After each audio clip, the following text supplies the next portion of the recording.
चला बाण। मुझे मारेगी तू, अपने बाबा को मारेगी तू। नहीं मार पा रही? अरे मारना, तेरा बाबा खड़ा है तेरे सामने।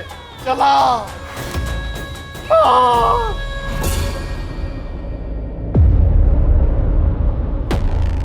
पता था, मुझे पता था तू मुझे नहीं मार सकती। नहीं मार पाई ना, अपने बाबा को नहीं मार पाई, अपने अंदर के रावण को नहीं मार पाई। अगर वो रावण ही राम है तो मैं राम, तेरा बाबा।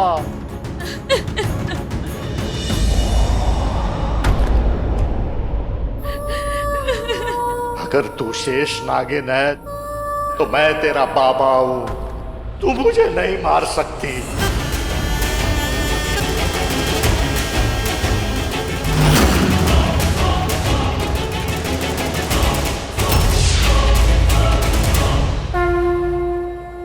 राम जी, ये कैसे अग्नि परीक्षा आप ले रहे हो मेरी बहन की? आप तो राम हो ना, सच्चाई के पुजारी। तो आइए वो देखिए, झूठ मुस्कुरा रहा है और सच्चाई शर्मिंदा है। सदियों से जलकर आज भी रावण जिंदा है, तो आइए उस रावण को मारिए।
बाबा,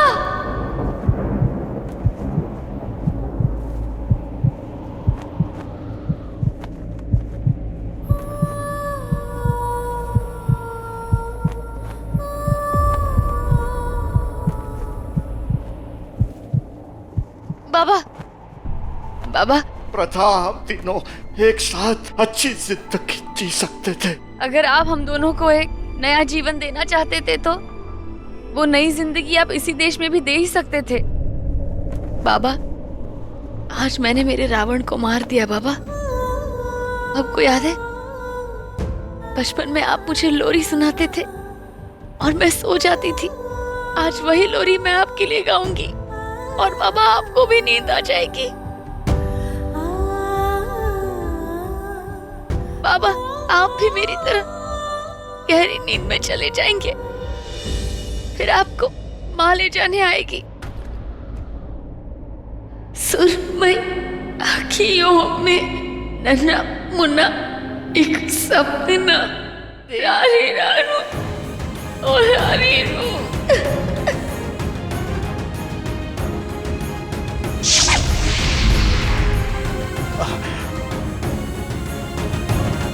आपका मेरे पास आने का वक्त आ गया है।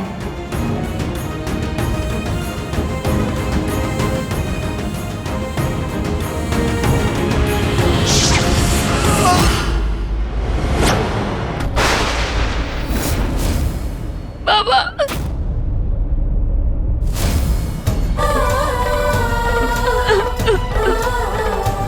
दीदी, एक पल के लिए लगा था कि पर हम फिर अनाथ हो गए दीदी।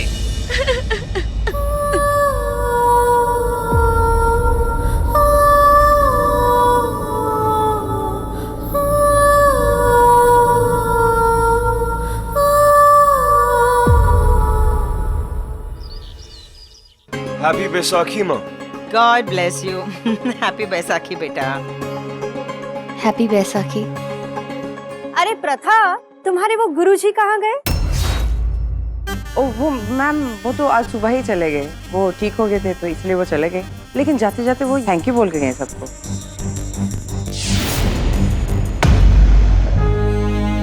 तुम इसीलिए सुबह से इतनी अपसेट हो? हाँ, वो मेरे बाबा, मतलब मेरे बाबा जैसे थे ना, वो चले गए। प्रथा, कोई बात नहीं है बेटा, एक काम करो, उन्हें यहाँ ले आओ, कुछ दिनों के लिए वो हमारे साथ रहेंगे। नहीं, मैं ठीक हूँ।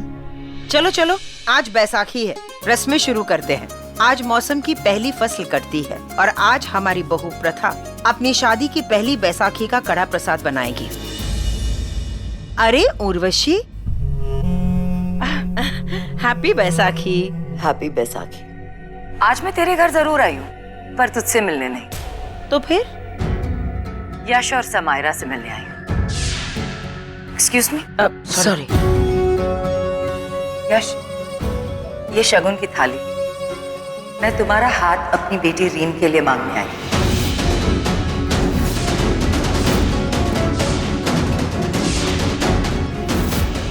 वो क्या है ना, ऋषभ ने तो मंडप में ही मेरी बेटी को छोड़ दिया था, उसका दिल बुरी तरह तोड़ दिया था, उसका टूटा दिल जोड़ने आई हूँ मैं। इसीलिए ये सब। बोलो, तुम मेरी बेटी से शादी करोगे?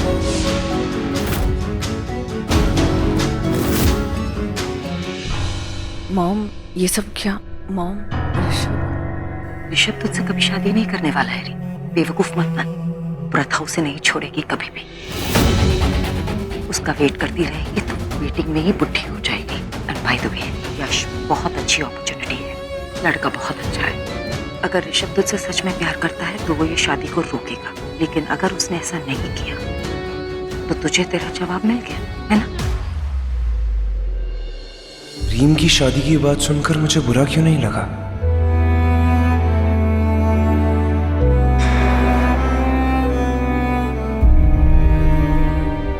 लगता है ऋषभ को बुरा लग गया, इसलिए यहाँ से जा रहा है। बोलो यश, क्या तुम रीम से शादी करोगे? सॉरी, मैं उनसे शादी नहीं कर सकता। क्यों? मेरी रीम बहुत अच्छी लड़की है यश। बहुत अच्छी है, बट मैं उनसे शादी नहीं कर सकता। क्यों? मैं आप सबको कुछ बताना चाहता हूँ। मेरी शादी बचपन में ही तय हो गई थी।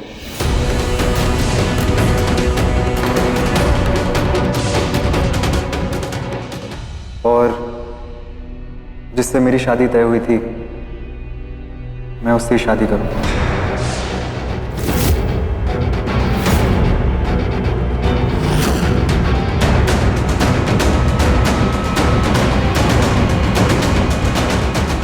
माफ कीजिएगा।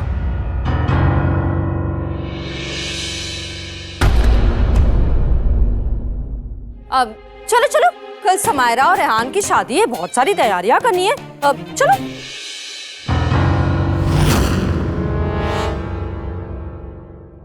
यश, हाँ, आ जाओ।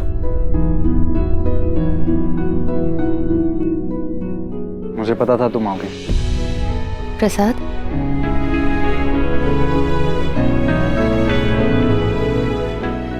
ये नीचे तुमने सबके सामने ऐसे कैसे बात की? अगर तुम्हारी शादी पहले से ही तय हो चुकी है तो घर वालों को पहले ही बता देते, और आज बताया भी तो कितनी बेदर्दी से। अच्छे से बताना चाहिए था। मैं जानती हूँ हमारी दोस्ती इतनी पुरानी नहीं है, पर एक दोस्त होने के नाते मैं तुमसे इतना तो एक्सपेक्ट कर सकती हूँ ना कि तुम उनसे अच्छे से बात करो। प्रसाद बहुत अच्छा है। लड़की की माँ ने सबके सामने लड़की का रिश्ता तुम्हारे पास लाया था और तुमने सबके सामने उस रिश्ते को इनकार कर दिया। उस लड़की को कितना इंसल्ट फील हुआ होगा। उसे अकेले में भी तो बता सकते थे ना। ठीक है, तो फिर अकेले में ही बता देता हूँ। मेरी शादी बचपन में ही तय हो गई थी और जिस लड़की से मेरी शादी तय हुई थी, मैं उसी को लेने आया हूँ। लेने आया? वो यहीं बदरपुर या दिल्ली में रहती है? हाँ, वो यहीं मेरे पास है।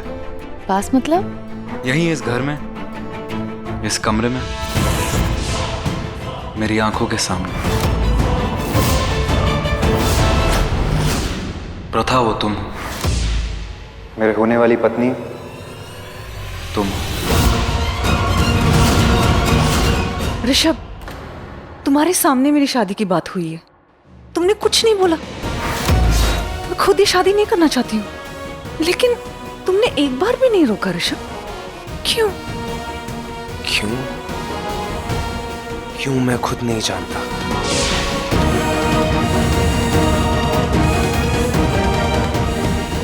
क्या हुआ? इतनी हैरान क्यों हो गई? हमारी शादी होने वाली है। प्रथा, यही डेस्टिनी है। तुम एक शादीशुदा लड़की से बात कर रहे हो। अपनी हद में रहो और आइंदा मुझसे ऐसे पेश कभी मत आना। प्रथा, जो उस दिन मैंने तुम्हें पीछे से थामा था ना, वो ऐसे ही नहीं थामा था। हक था मेरा। तुम मेरी हो। हम दोनों एक दूसरे के लिए बने हैं। चुप!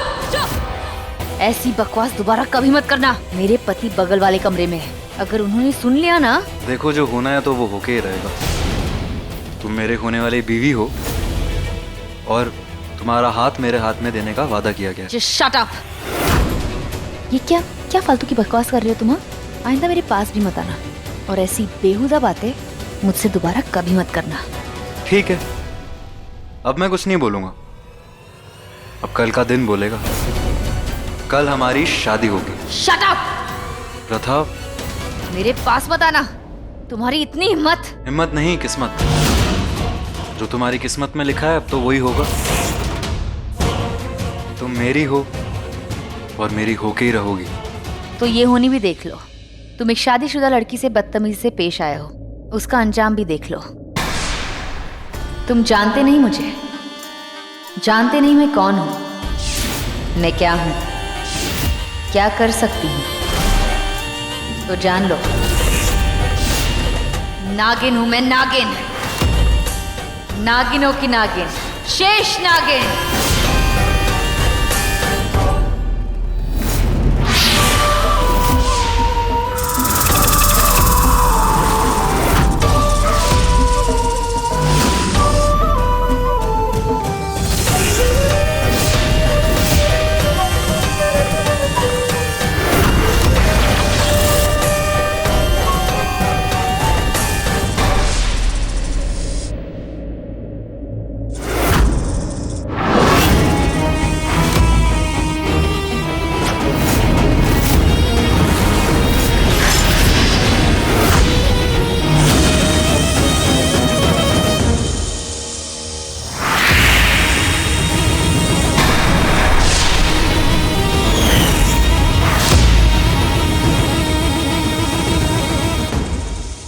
शेष नागिन हो तो मैं शेष नाग।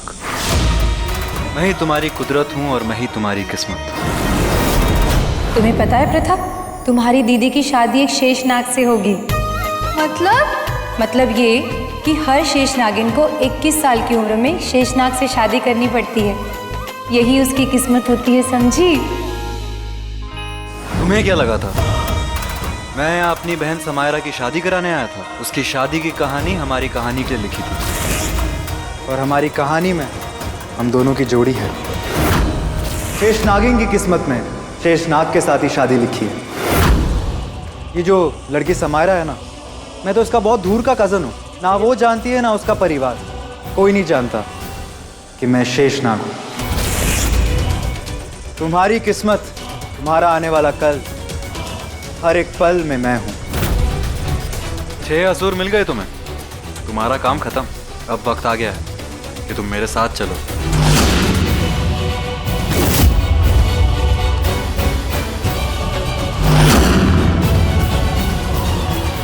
जब तक तुम मुझसे शादी नहीं करोगी, तुम बाकी असुरों के चेहरे नहीं देख पाओगी, क्योंकि तुम्हें देखने भी है और मारने भी। यही तुम्हारा लक्ष्य है और इसीलिए तुम्हें चुना गया। और बाकी असुरों के नाम तुम्हें तभी पता चलेंगे जब तुम्हारा विवाह शेषनाग के साथ होगा।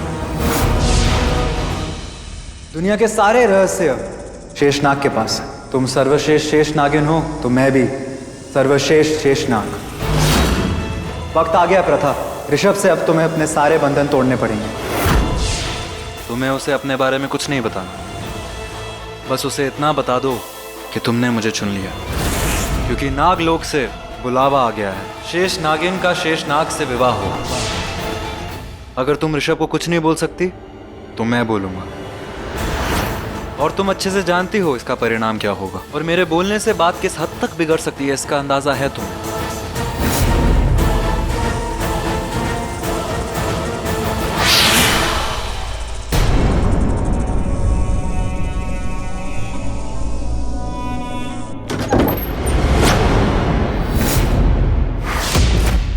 अरे ऋषभ, तुम?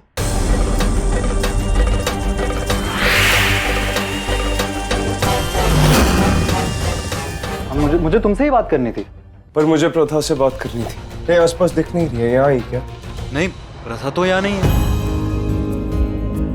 तुम शेष नागिन हो तो मैं शेषनाग। मैं ही तुम्हारी कुदरत हूं और मैं ही तुम्हारी किस्मत। शेष नागिन की किस्मत में शेषनाग के साथ ही शादी लिखी है। तुम्हारा आने वाला कल हर एक पल में मैं हूं। सॉरी। क्या हो गया? सब ठीक है ना?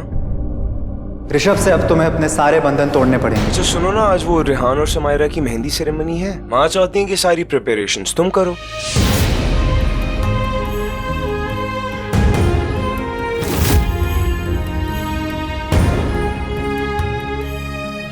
प्रथा, तुम्हारी आंखों में आंसू क्यों है? क्या हुआ?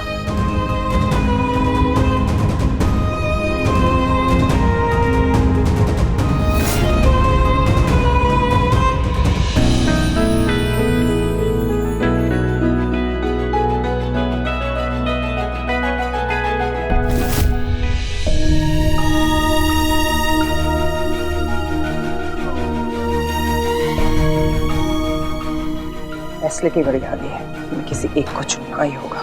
शिव जी ने चुन लिया उन्हें जो मेरे लिए चुनना था। अब मैं किसी और को नहीं चुनूंगी।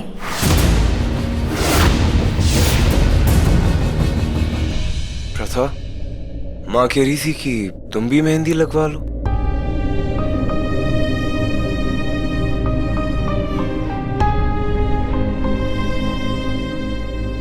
सुनो, भाभी के हाथ में आर बनाना। इन दोनों की शादी इतनी जल्दी जल्दी में हुई थी कि इनकी मेहंदी नहीं हो पाई। गाइस, मुझे आज एक बहुत बड़ी अनाउंसमेंट करनी है। मैं जानता हूं इस घर ने मुझे बहुत सारा प्यार दिया, लेकिन आज उस प्यार में थोड़ी कमी आ जाएगी। क्योंकि आज जो मैं आपको बात बताने वाला हूं वो आप सबने सपने में भी नहीं सोचा होगा।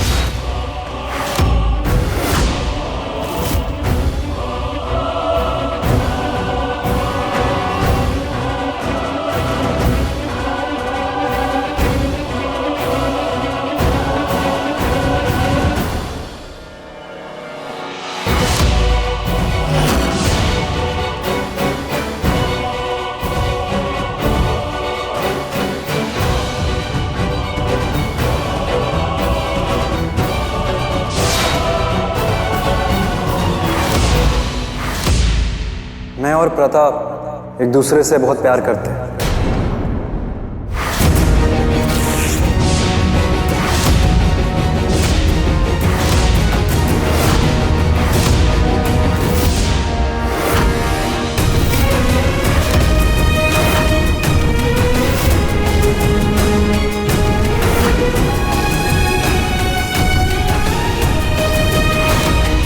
जिस लड़की से मेरी शादी तय हुई थी वो प्रथा ही है।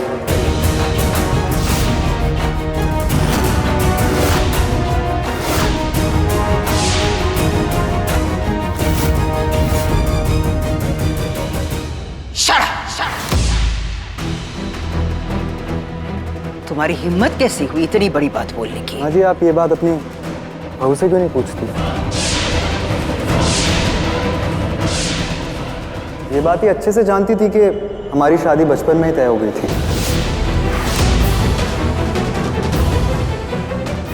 लेकिन इसकी शादी हो गई।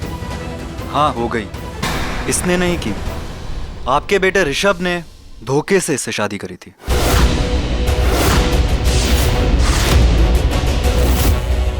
और अब मुझे पता चल गया है कि इसने इससे शादी क्यों की थी। तो अब वक्त आ गया है कि आई थिंक प्रथा को इस शादी से रिहा कर देना चाहिए। इसे वो जिंदगी जीने का मौका देना चाहिए जो ये जीना चाहती है, जो इसकी किस्मत में है। ये क्या बवाल है परजाई जी?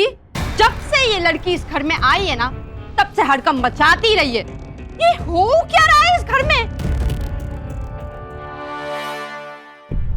प्रथा, ये सब क्या है? हाँ, ये जो बोल रहा है सच है? सच है क्या? हाँ, मैं यश से प्यार करती हूँ।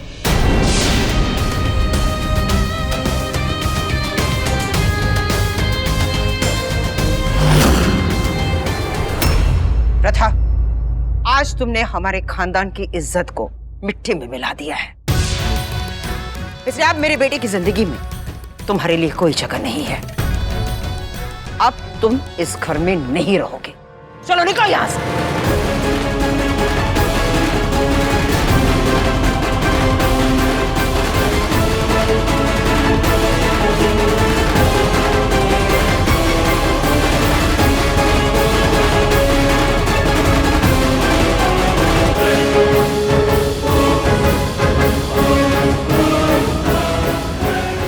नहीं माँ,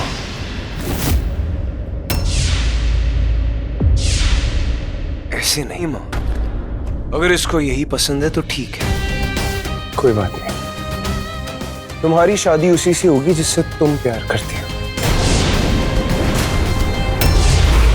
ऋषभ, ये तो गलत कर रहा है। गलत मैं बहुत पहले कर चुका हूं माँ, जब मैंने अपने भाई के खिलाफ जाकर इससे शादी की थी, क्योंकि मैं समझता था कि एक देशद्रोही है।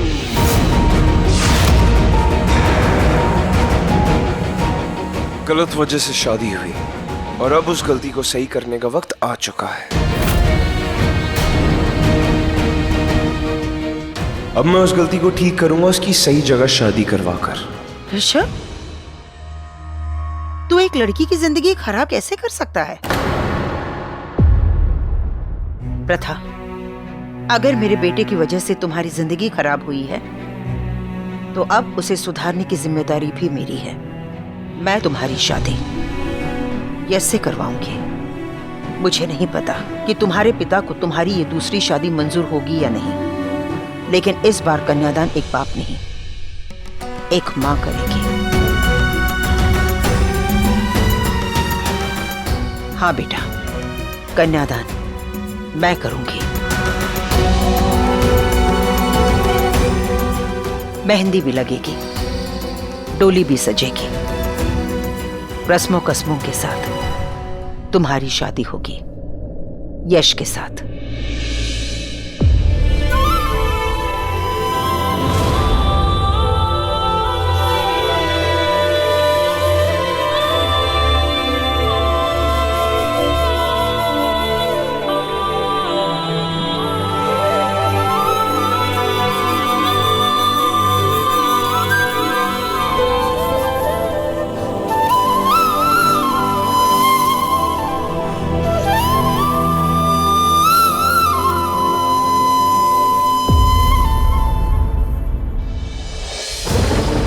हे देव, हे महादेव, और कितनी परीक्षा लेंगे आप मेरी? मैंने अपनी जिंदगी में अपने बाबा से बहुत प्यार किया था और उनकी मौत की वजह भी मैं ही बन गई। मैं ऋषभ जी से सच्चा प्यार करती हूँ और हमारे इस रिश्ते की मौत भी मेरे ही हाथों होगी। ऋषभ जी ने जिस भी वजह से मुझसे शादी क्यों ना की हो, पर हो तो गई ना, रिश्ता तो जुड़ गया ना। आपने भी सती पार्वती से शादी की थी और जन्मों जन्मों तक सती के पति ही जाने गए। ऐसे पवित्र रिश्ते को मैं कैसे तोड़ूं?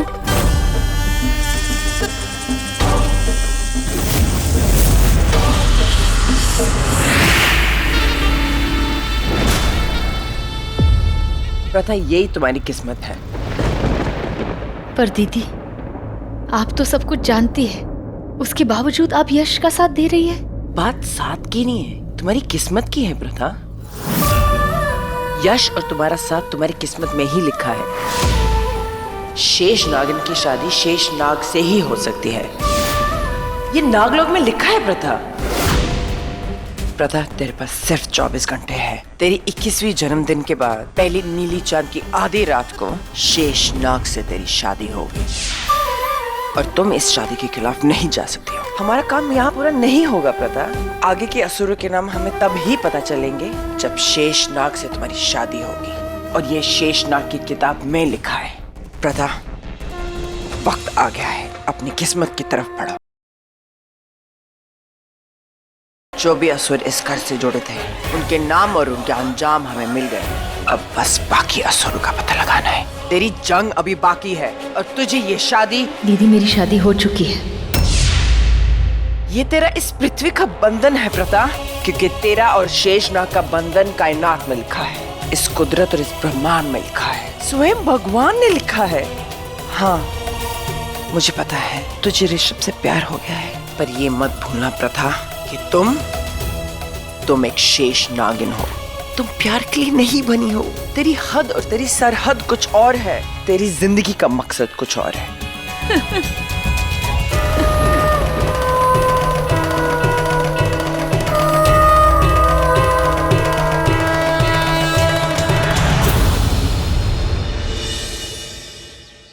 सीमा, मैं तेरा दर्द समझ सकती हूँ सीमा। अब देखना, तुझे अपनी बेटे की गलती की सजा देनी पड़ रही है। तुझे अपनी ही बहू की शादी किसी और से करानी पड़ रही। बट आई एम श्योर सीमा, कि ऋषभ को प्रथा से ज्यादा अच्छी लड़की मिलेगी। आन्या, सीधी जा। जाओ, जाकर देखो प्रथा तैयार हुई कि नहीं। मुहूर्त का समय हो गया।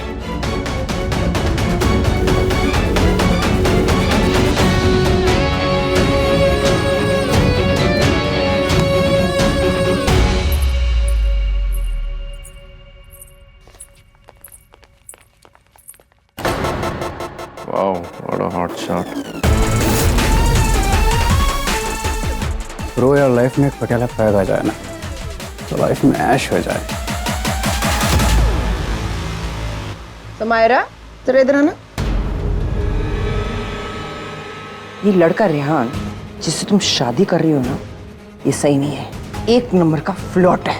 एक लड़की के साथ इस हद तक मिसबिहेव किया कि उसकी जान तक भी ले ली। वेट, सबूत है मेरे पास, अभी दिखाती हूँ।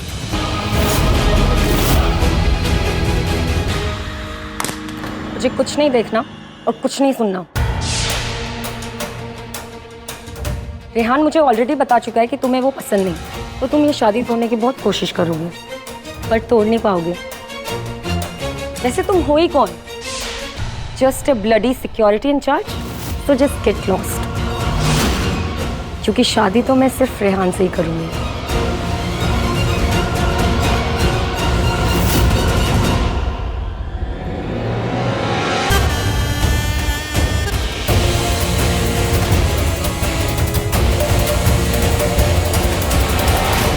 या फिर तुम्हारे सोलमेट के साथ तुम्हारी शादी और धूमधाम से होनी चाहिए थी। ऋषभ, मेरी बात।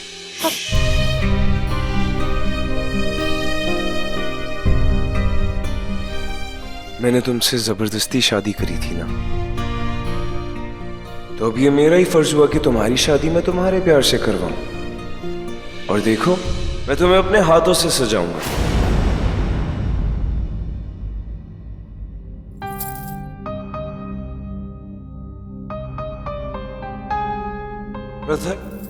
प्रथा, ये तुम्हारा अतीत है और अतीत को पीछे ही छोड़ देना चाहिए। जो हासिल है तुम्हें पसंद नहीं, जो पसंद है उसी को हासिल कर लो।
जिस लड़की से मेरी शादी तय हुई थी वो प्रथा ही है। आंटी जी, हमारे यहाँ परंपरा है, हमारी शादी कुलदेव के मंदिर में ही होती है। अच्छा, अगर परंपरा है तो निभानी तो पड़ेगी।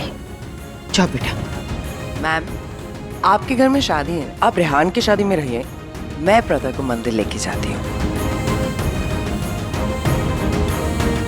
ठीक है, आ जाओ।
प्रथा, तुम्हारी शादी की शुभ घड़ी आ गई है। आसमान में सब ऋषि आए हैं तुम्हें आशीर्वाद देने के लिए।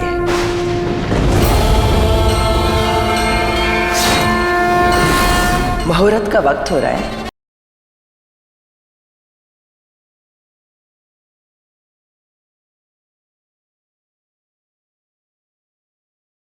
अपना हाथ शेषनाग के हाथ में दो।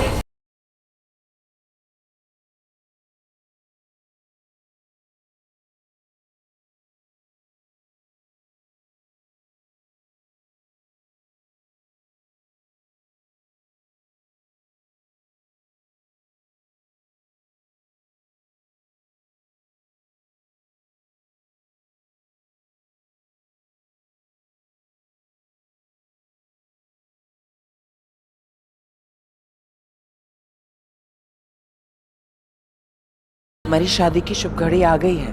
मुहूर्त का वक्त हो रहा है। अपना हाथ शेषनाग के हाथ में दो।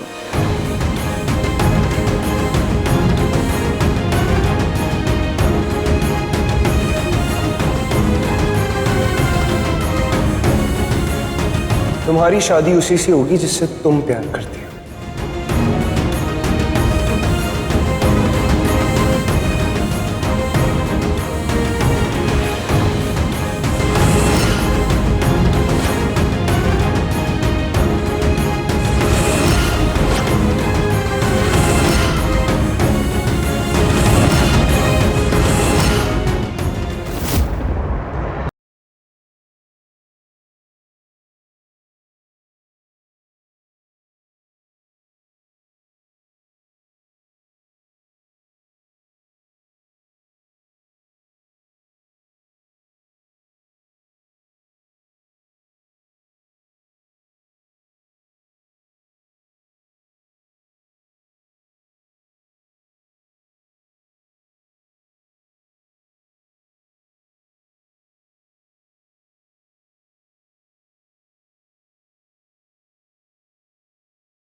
देखो देखो इस अद्भुत मिलन का नजारा देखो।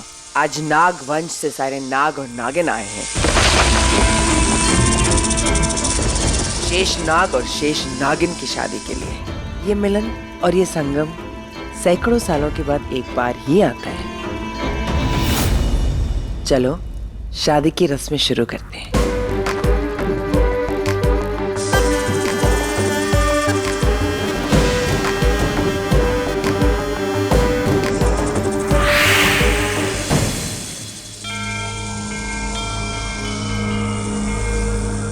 अब तुम दोनों ये नाग मुकुट एक दूसरे को पहनाओ।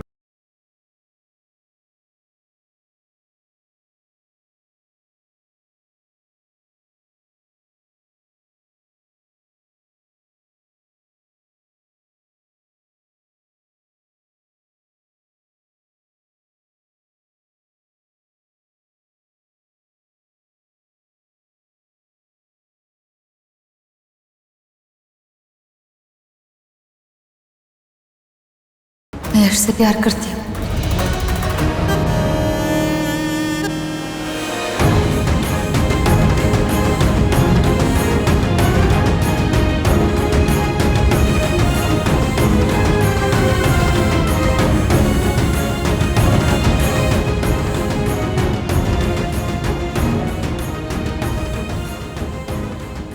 प्रथा, अब तुम भी पहनाओ।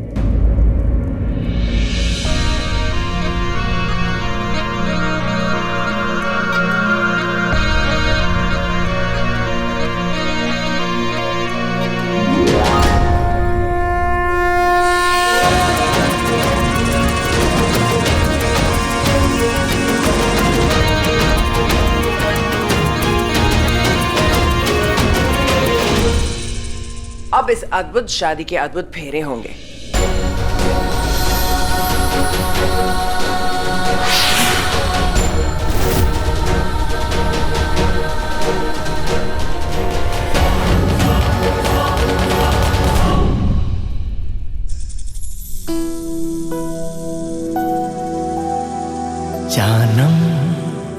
शेषनाग, अब आप प्रथा के मांग में सिंदूर भरिए और इस शादी को संपन्न कीजिए।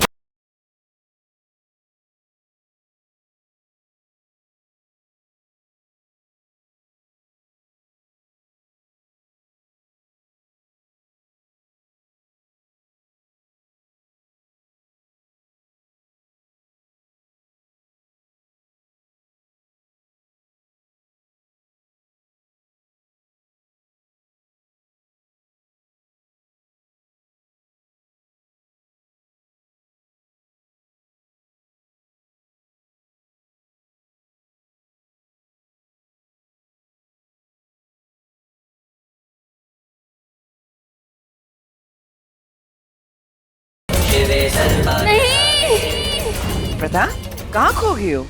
आगे बढ़िए, फेरे लेने। आग! प्रथा!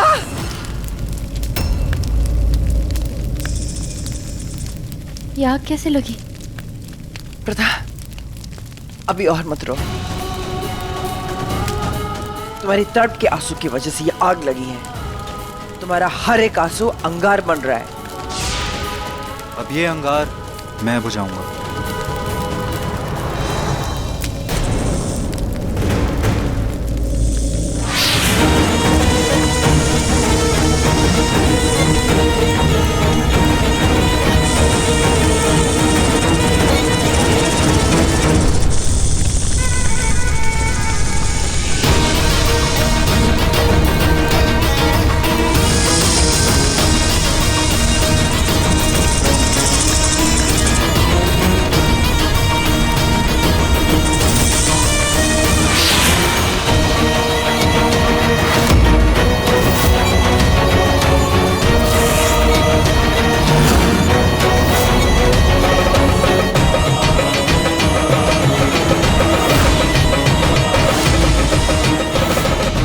अब एक और आंसू नहीं गिरेगा।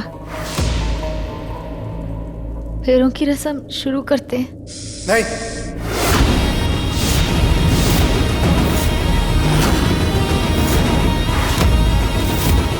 ये कोई साधारण आंसू नहीं थे।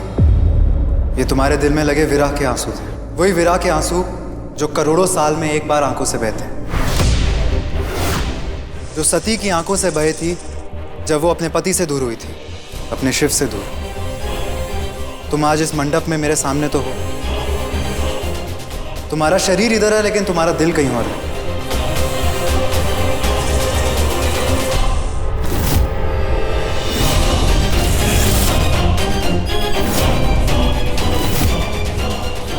आंखें कभी झूठ नहीं बोलती।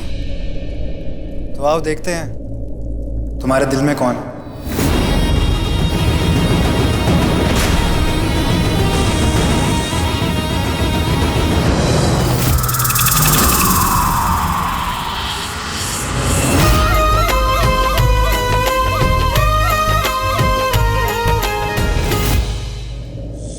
ऋषभ, तो तुम ऋषभ से प्यार करती हो, और कोई साधारण प्यार नहीं है ये, रूहानी प्यार। वही प्यार जो शिव और गौरी ने किया था, देखो, तुम्हारे प्यार की निशानी तुम्हारे प्यार की कहानी बता रही है। तुम्हारे हाथ पर अभी भी उसके नाम का मंगलसूत्र है।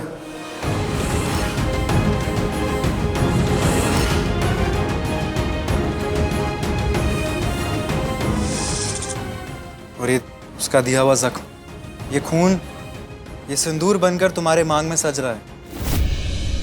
तुम तो पहले से ही सुहागन हो प्रथा, तो मैं तुम्हारा सुहाग कैसे बन सकता हूं? नहीं बन सकता।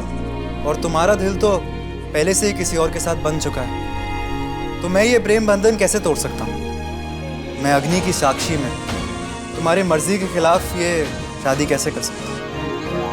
तो आज मैं तुम्हें मेरी दी हुई हर रस्म, हर कसम से आजाद करता हूं। तुम्हारी किस्मत भले ही मैं हूं, और तुम्हारा प्यार वो है। जाओ, अपने प्यार के पास चली जाओ, क्योंकि प्यार हर किस्मत, हर कायनात, हर ब्रह्मांड से ऊपर है। प्यार का सजदा स्वयं भगवान ने किया। पर किस्मत के खिलाफ हम कैसे जाएं? शेष नागिन और शेष नाग का विवाह तो नागलोक की प्रथा में लिखा है। इस लिखे को हम कैसे मिटा सकते हैं? है एक रास्ता। क्या रास्ता? त्याग। अगर शेष नाग अपने प्यार का त्याग करके ब्रह्मचर्य और व्रत ले ले, ब्रह्मचारी बन जाए, तो शेष नागिन इस विवाद से मुक्त हो सकती है।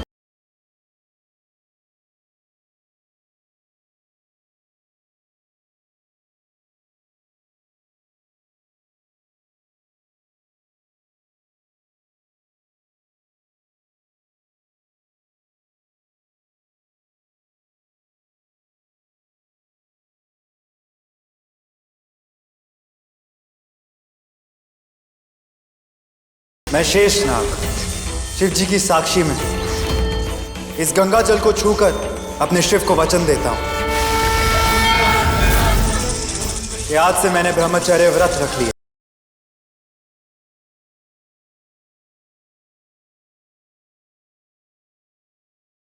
अब जीवन भर मैं ब्रह्मचारी बनकर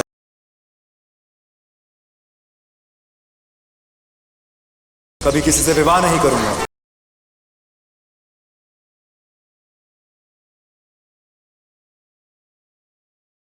हर हर महादेव।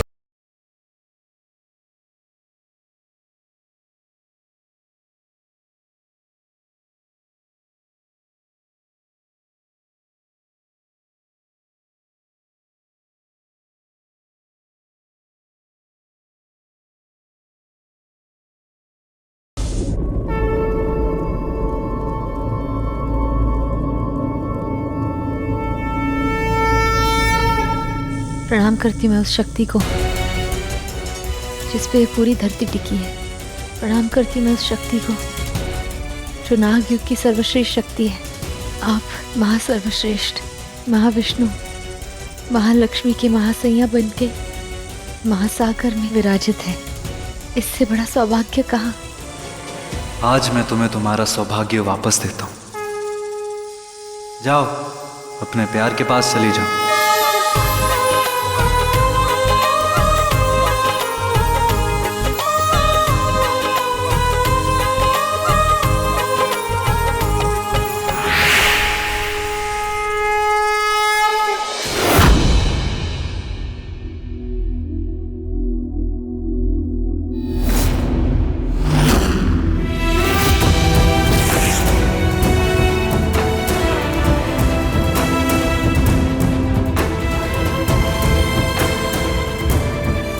ऋषभ, चलो।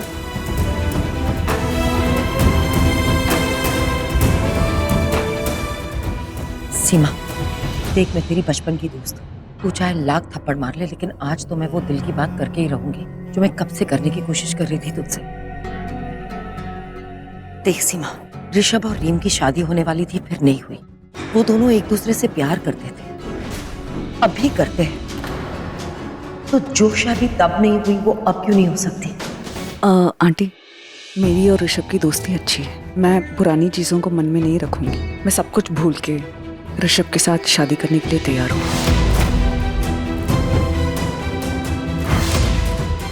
अब आग तो लगी हुई है ना हमारे बच्चों के सीनों में। प्यार की आग।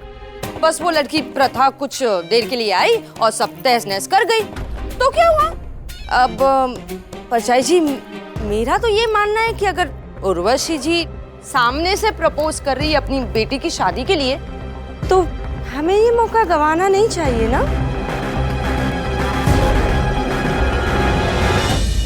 जैसा आप ठीक समझे माँ।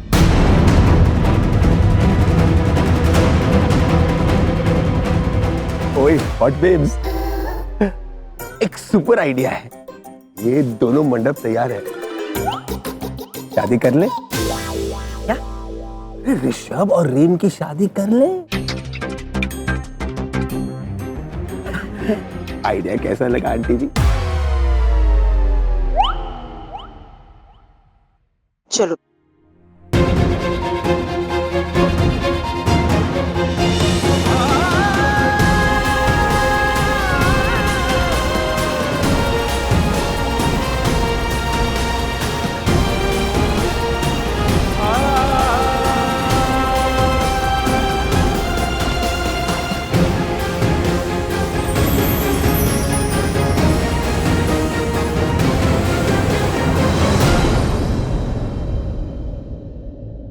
प्रथा, तुझे आज वो मिल गया जो तेरी चाहत थी, तेरी मोहब्बत।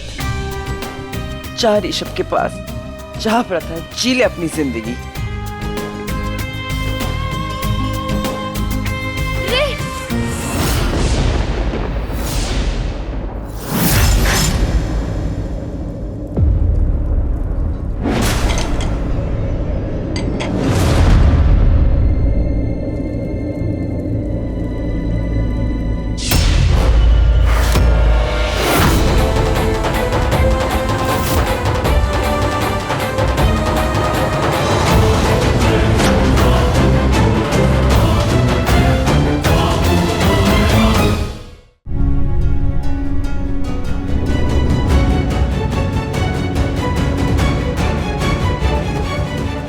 प्रथा, तुम यहाँ वापस कैसे? तुम तो यश के साथ चली गई थी ना? तो अब मेरा बेटा ऋषभ भी रीम से शादी कर रहा है। तुम्हारी शादी ऋषभ के साथ हो चुकी थी, फिर भी किसी दूसरे का हाथ थाम कर तुम यहाँ से चली गई थी। नहीं जाना चाहिए था तुम्हें। आई थिंक तुम भी नहीं जाना चाहती थी। देखा था तुम्हारी आंखों में मैंने ऋषभ के लिए प्यार। उस प्यार को छोड़कर तुम कैसे चली गई प्रथा? क्यों चली गई तुम? आप वापस क्यों आई हो? क्या करने? नहीं कर सकी, मैं उससे शादी नहीं कर सकी। कैसे करती? मेरा प्यार तो प्रथा, बेटा, मैं तुम्हारे साथ हूँ, लेकिन रीम और ऋषभ। नहीं मम्मी जी, गलती तो मेरी है। छोड़ के तो मैं गई थी ना, तो कैसे उम्मीद रख सकती हूँ कि ऋषभ जी मेरे लिए इंतजार करें। सेहरा लेकर आइए, सेहरे की रस्म शुरू करते हैं। नहीं देख सकती, नहीं देख सकती मैं अपने प्यार को अपने हाथ से दूर जाते हुए। नहीं देख सकती मैं उसे किसी और का होते हुए। मुझसे नहीं होगा। अपने प्यार को मैं अपने हाथों से छूटते हुए नहीं देख पाऊंगी मम्मी जी। मैं जा रही हूँ। तुम अकेली जाओगी कहाँ? पता नहीं, मैं जा रही हूँ। नहीं प्रथा, इस तरह रोती नहीं। इसे तुम अपने पास रखो और मैं आ रही हूँ। मैं तुम्हें छोड़कर आती हूँ। चलो बेटा।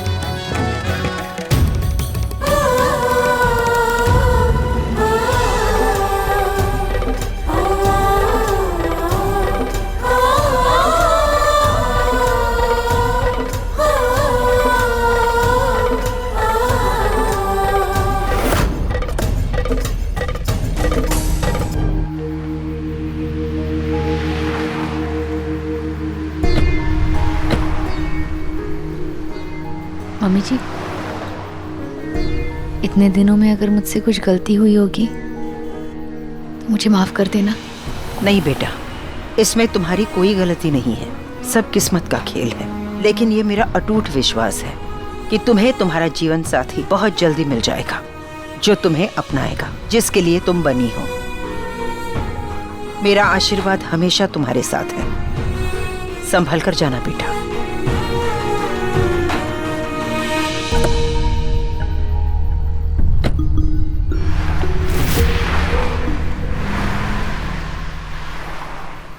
प्रथा, कहाँ जा रही हो? यहाँ से दूर जा रही हूँ। कुछ दिनों के लिए अकेले रहना चाहती हूँ। कुछ दिनों में मैं वापस आ जाऊंगी आपके पास। तुम नीलगिरी की पहाड़ी के पीछे जो महल है वहाँ क्यों नहीं चले जाती? क्या? हाँ,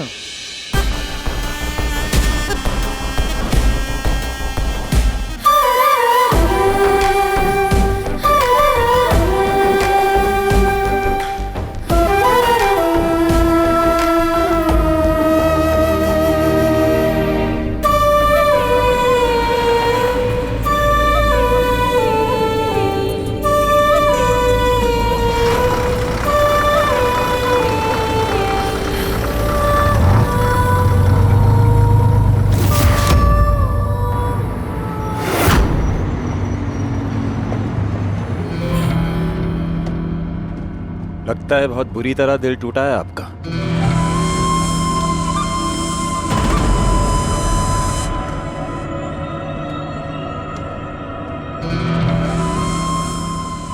आपकी कोई मदद कर सकता हूँ? आप मेरे लिए अजनबी है। मैं अजनबियों से बात नहीं करती। कभी कभी अजनबियों से बात करके जिंदगी का गम सुलझ जाता है। वो क्या है ना, अजनबी बस एक बार मिलते हैं, उसके बाद चले जाते हैं। आपकी सारी यादें, आपकी सारी बातें आपके पास छोड़ के चले जाते हैं। आपका नाम? लोग मुझे फरिश्ता कहते हैं।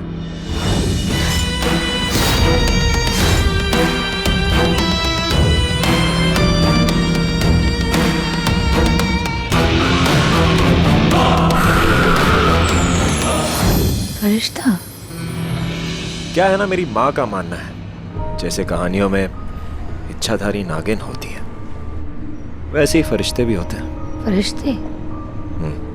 फरिश्ते। जब कहानी एक ऐसे मोड़ पे आ जाती है, जब लगता है कि कहानी खत्म हो गई, तो वो कहानी का मोड़ बदल देते हैं। कभी लोग मरते हुए फरिश्ते को याद करते हैं और कभी कभी एक डॉक्टर फरिश्ता बन के आ जाता है। कभी कोई बीमार मुफलिस व्यक्ति अपनी जिंदगी के आखिरी वक्त पे हो और उसे नौकरी मिल जाती है और उसे लगता है कि वो नौकरी देने वाला ही उसके लिए फरिश्ता है। और ऐसा भी हो सकता है कि वो सही में फरिश्ता हो। मेरी कहानी में अब कुछ नहीं बचा, इसलिए आप मुझे रहने दीजिए। शिव की भक्त हो? हाँ। एक बार शिव जी ने कहा था मुझसे। आपसे? हाँ, ऐसा कह सकती हो। उन्होंने कहा था जब इंसान का कोई नहीं होता तो उसका भगवान होता है। ये लो। ये क्या है? पढ़ो इसे।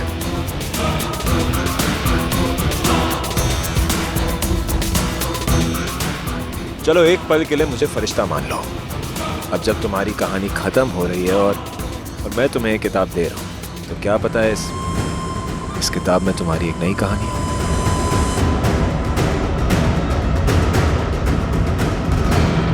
शेषनाग की किताब?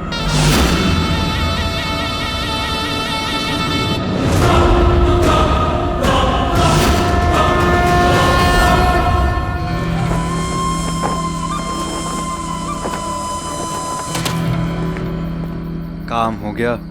हाँ। मेरी यहाँ कहानी खत्म हुई। अब मैं अपनी जिंदगी में, अपनी कहानी में वापस लौट जाऊंगा। लेकिन आपकी किताब अब उसके पास है, पर वो ये नहीं जानती कि असली फरिश्ता ही फरिश्ता बन के आया था।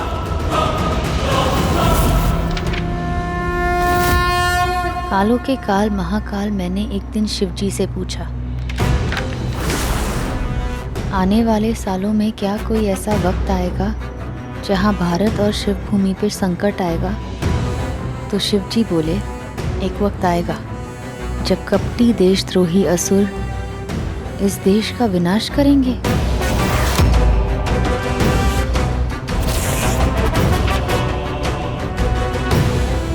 वक्त ऐसा आएगा कि असुरों के विनाश के लिए शेष नागिन को स्वयं चुनेगा ब्रह्मांड, और वो आएगी असुरों के विनाश के लिए, देश के प्रतिशोध के लिए। एक वक्त ऐसा भी आएगा जब शेष नागिन को लगेगा उसका काम हो गया, उसकी कहानी का अंत हो गया, पर उस अंत से ही उसकी एक नई शुरुआत होगी।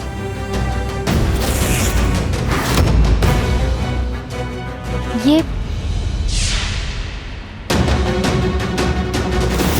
उसे कभी पता नहीं चलेगा कि उसके पास फरिश्ता ही गया था।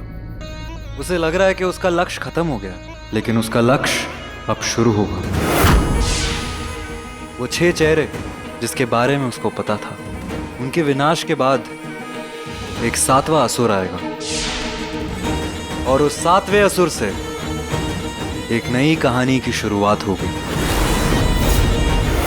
6 चेहरे, उनके विनाश के बाद जो 7वां असुर आएगा, उस असुर से एक बहुत बड़ी कहानी शुरू होगी।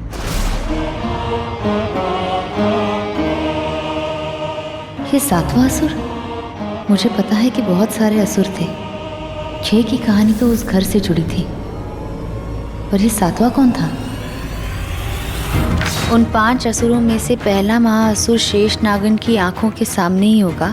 वो शेष नागिन के प्यार पे प्रहार करेगा, उसकी जान लेने की पूरी कोशिश करेगा। बस कर, बहुत मार लिया तूने, अब तू मरेगा। इस देश से बदला लेने के लिए आपने मेरे पति पर भी हमला करवाया। मैंने कुछ नहीं किया। उस पर हमला करने के लिए आपने उसके पीछे गुंडे भेजे थे। मैंने नहीं भेजा था। मतलब जो 7वां महाअसुर है वो ऋषभ जी पे वार कर रहा है, और मेरी आंखों के सामने मैं बस उसे देख नहीं पा रही। वो है कौन? नाग वंश के सबसे बड़े दुश्मन का विनाश महाअसुर का वंश, उस वंश से होगा वो 7वां।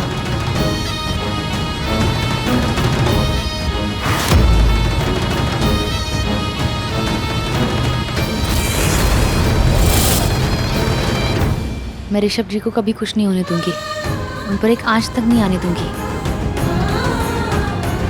प्लीज बस रोकिए।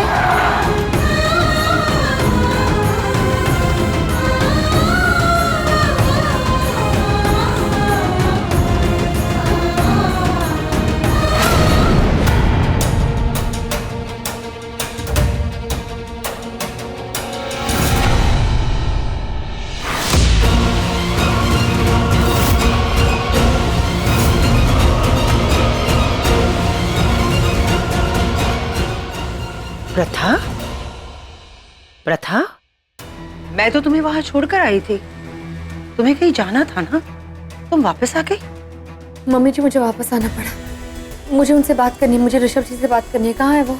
लेकिन प्रथा, रीम और ऋषभ की शादी हो चुकी है, बस गृह प्रवेश की तैयारियां हो रही है। बहुत जरूरी है। मैं आपकी बहू को ले आया हूँ।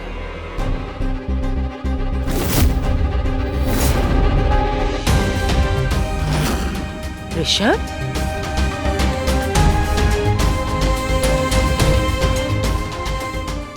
ऋषभ?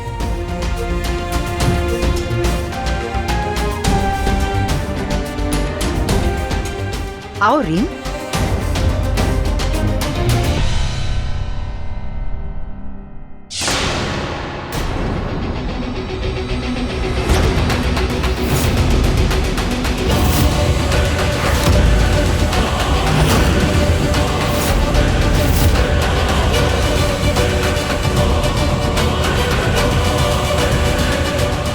ऋषभ, ये क्या किया तुमने?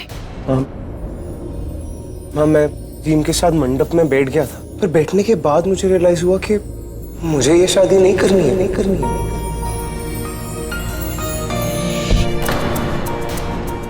तो मैं क्या करता, आप बताइए। अगर मैं ये शादी कर लेता तो क्या ये रीम के लिए ठीक होता क्या? नहीं ना। माँ, मैं रीम को फिर से उसी मंडप में छोड़कर नहीं जाना चाहता था, ये उसके साथ बहुत गलत होता।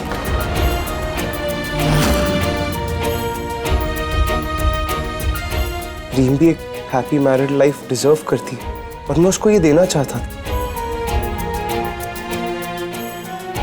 माँ, मैं ये सब करने से पहले आप सबको बताना चाहता था, पर मुझे लगा अगर मैं आपको ये सब बता दूंगा तो शायद ये शादी हो ही नहीं पाएगी। इसीलिए मैंने पहले शादी कराई और उसके बाद आपको बताया।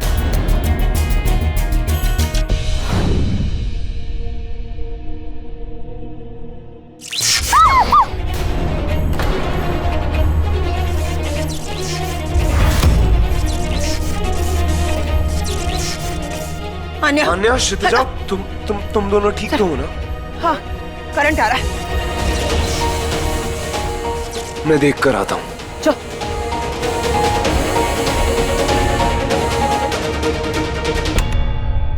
नहीं, मैं रीम से शादी नहीं। अब एहसास हो रहा है कि मुझे तो प्रथा से प्यार है।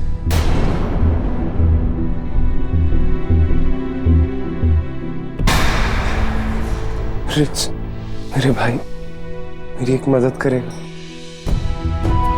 देख, मैं जानता हूं मैंने तुझसे तेरा प्यार ले लिया, तुझे बहुत दर्द दिया ना मैंने, मुझे माफ कर दे। देख, इसलिए भगवान ने मुझसे भी मेरा प्यार छीन लिया। देख, मैं अपनी जिंदगी तो बना नहीं पाया, लेकिन तेरी बनाना चाहता हूँ, साथ ही साथ इसकी भी। तू रीम से शादी करेगा? भाई, क्या बात कर रहे हो यार, होश में तो हो आप। देख रिच, अब यही एक तरीका है गलत को सही करने का। मैं जानता हूँ कि रीम ने मेरा बहुत इंतजार किया, लेकिन मैं शायद उसे वो प्यार नहीं दे सकता। तू बता, रीम के साथ ये करना सही होगा? नहीं ना। अब तू रीम की शादी को मेरी जिम्मेदारी समझ। तू बता, तू रीम से शादी करेगा? हाँ बोल दे भाई, प्लीज।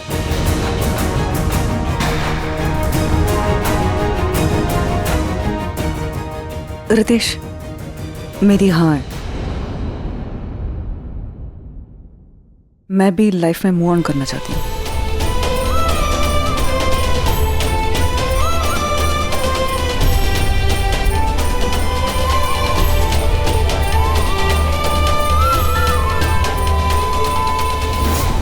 माँ, मैंने रीम से भी बात की।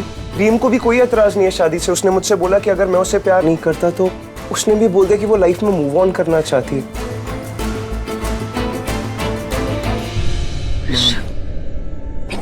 मैं किसी और से शादी नहीं कर सकता। मैं जानता था तुम नहीं कर पाओगी। आप भी तो नहीं कर पाए। चलो चलो।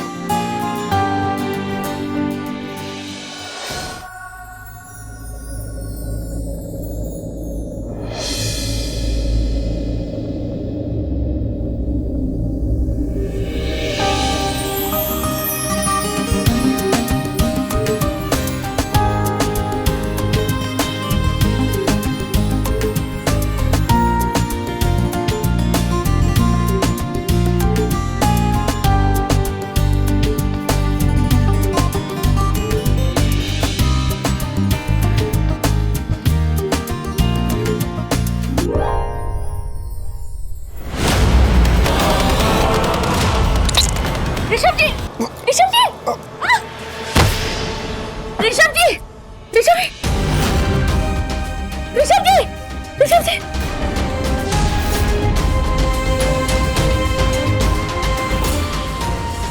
उन 5 असुरों में से पहला महाअसुर शेष नागिन की आंखों के सामने ही होगा। वो शेष नागिन के प्यार पे प्रहार करेगा, उसकी जान लेने की पूरी कोशिश करेगा।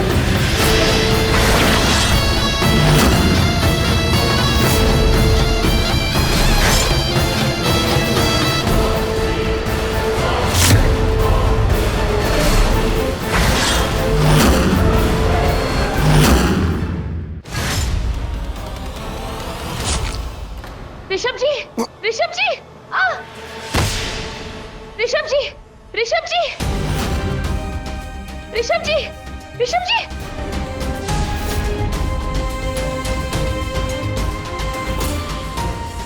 उन असुरों में से पहला महाअसुर शेष नागिन की आंखों के सामने ही होगा। वो शेष नागिन के प्यार पे प्रहार करेगा, उसकी जान लेने की पूरी कोशिश करेगा।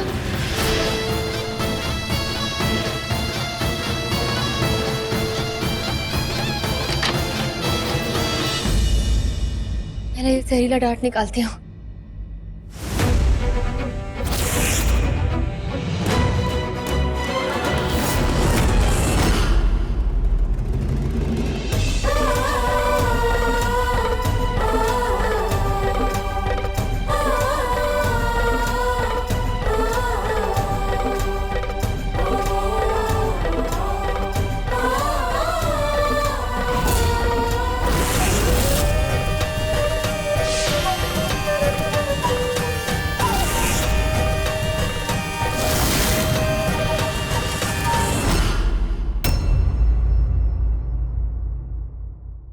राइट। जब वो भाई को छोड़ के गई तो मुझे लगा यश से शादी कर लेगी, और वो वापस आ गई। वो भाई को नहीं छोड़ने वाली। रितेश, ऋषभ ने मुझे कह दिया है कि वो मुझसे शादी नहीं कर सकता, कि वो मुझसे प्यार नहीं करता, वो किसी और से प्यार करता है, ऑब्वियसली प्रथा से। लेकिन रितेश, मैंने भी फैसला कर लिया है। इस ऋषभ के सर पे प्रथा का प्यार का जो बोझ सवार है ना, उससे मैं उतार के रहूंगी। उसके लिए मुझे उस घर में आना है रितेश। मेरे सामने और कोई रास्ता नहीं है। मुझे तुमसे शादी करनी ही होगी। प्रथा ने मेरा प्यार मुझसे छीना है, तुम्हारे भाई ने तुम्हारा प्यार छीना है। रितेश, तुम भी अपने प्यार का बदला लो। तुम्हें अपना प्यार नहीं हासिल करना है क्या? रितेश देखो, प्रथा गई अभी यश से शादी करने के लिए, लेकिन मैं गारंटी देती हूँ वो यश से शादी नहीं करने वाली। वो वापस आएगी, वो ऋषभ को नहीं छोड़ेगी। मैंने कहा था ना, वो कहीं नहीं जाने वाली। आ गई ना वापस। अच्छा वो मैंने बात मान ली तुम्हारी। अब हम दोनों मिलके उन दोनों को अलग करेंगे।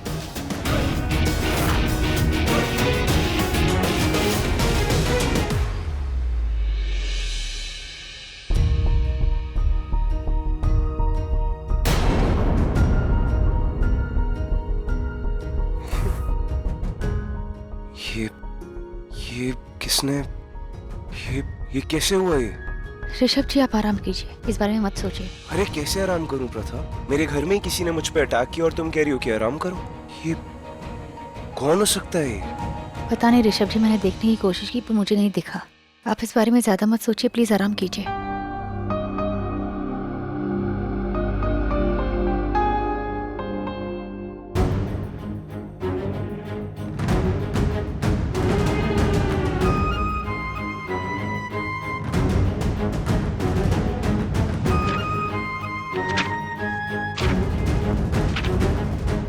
उन असुरों में से पहला महाअसुर शेष नागिन की आंखों के सामने ही होगा। वो शेष नागिन के प्यार पे प्रहार करेगा, उसकी जान लेने की पूरी कोशिश करेगा।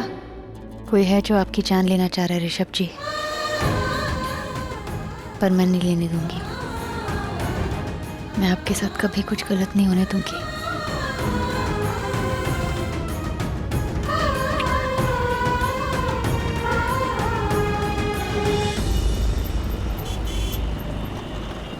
हमारे यहाँ एक रस्म है, शादी के बाद पहली रसोई घर की नई बहू बनाती है, खासकर स्वीट डिश। और आज की रसोई समायरा और रीम बना रही है। हमने बना ली मम्मी जी। ओह, आइए हम आपको सर्व करते हैं। मैं भी मदद करती हूँ। नहीं ठीक है, मैं कर लेती हूँ।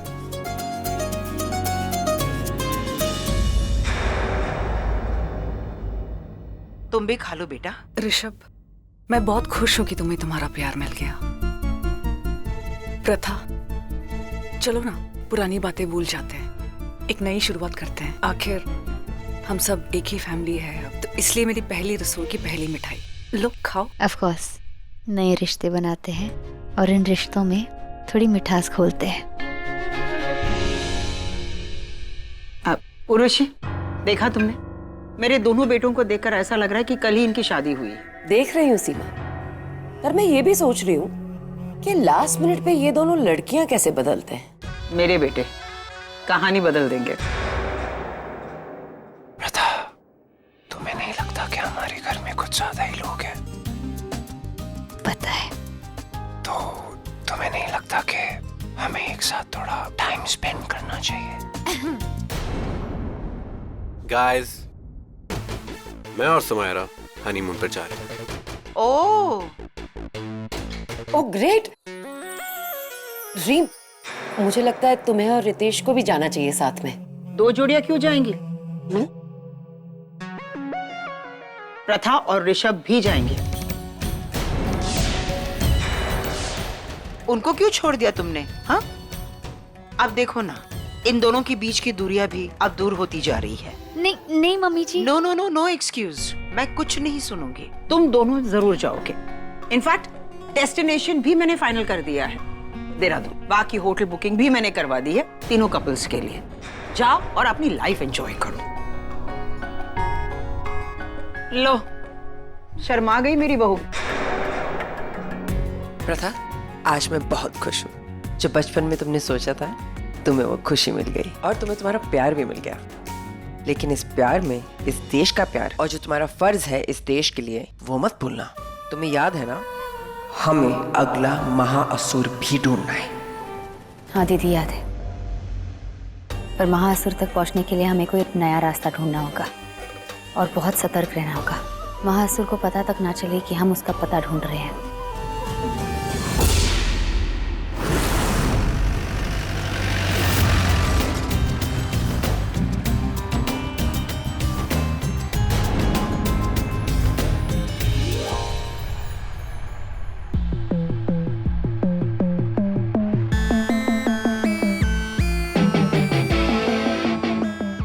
ये मेरी भाभी में है क्या? सब इसके पीछे लट्टू हैं। तुम्हारा भाई, मेरा भाई, I mean, मेरे तो दोनों भाई, रितेश और ऋषभ, तीनों इसके पीछे लट्टू। I don't know man, but मुझे सिर्फ इतना पता है कि प्रथा भाभी नहीं चाहती थी कि मैं तुमसे शादी करूं, पर मैंने तुमसे ही शादी की। लेकिन जिस दिन मुझे पता चल गया ना तुम वैसे ही हो जैसा प्रथा भाभी ने बताया, तो मैं no no no, I swear, मैं सिर्फ तुम्हारे साथ कमिटेड हूँ।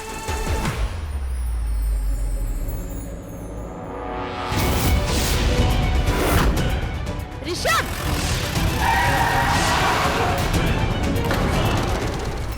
वो शेष नागिन के प्यार पे प्रहार करेगा, उसकी जान लेने की पूरी कोशिश करेगा। क्या हो गया प्रथा? कुछ नहीं होगा। शेषनाग की किताब में लिखा था वो महाअसुर मेरे प्यार पे प्रहार करेगा, और वो कर भी रहा है। मुझे उस महाअसुर तक पहुंचना है।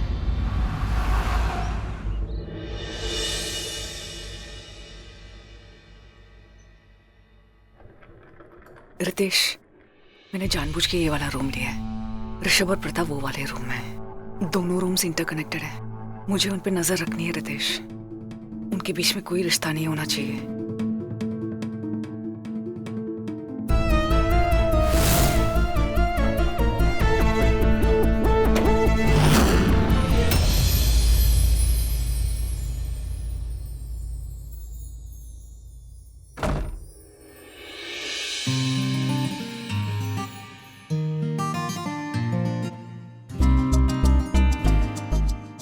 अरे तुम्हारे बाल तो सारे भीगे हुए हैं। काम करो, फायरप्लेस के आगे थोड़ी हीट ले लो, वरना कहीं ठंड से तुम्हारी तबीयत खराब ना हो जाए।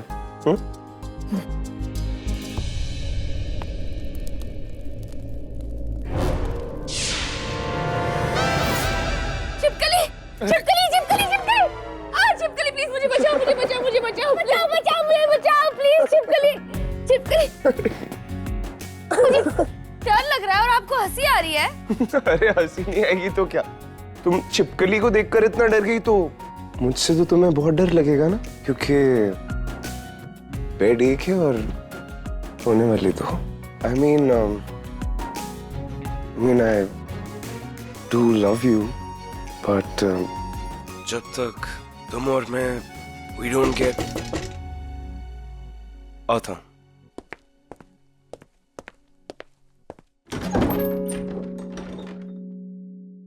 सर, डू नॉट डिस्टर्ब का साइन लगा दूं?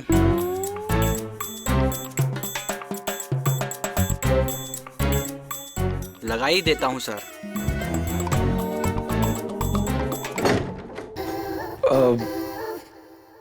मैं सोच रहा था मैं जरा मेडिकल शॉप होकर आ जाऊं।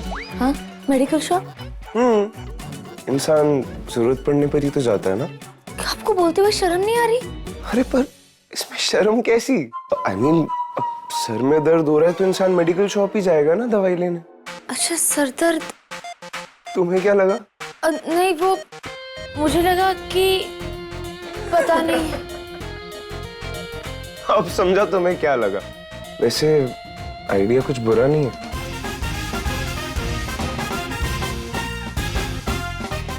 अच्छा सुनो ना, वो पहाड़ियां देख रही हो? सुना वहां पे बहुत ही एक स्पेशल चाय वाला है। तो मेडिसिन शॉप तो जा ही रहा हूँ। वापसी आते वक्त तुम्हारे लिए वो स्पेशल चाय भी ले आऊंगा मुझसे। ठीक है, संभाल के जाना और जल्दी आना।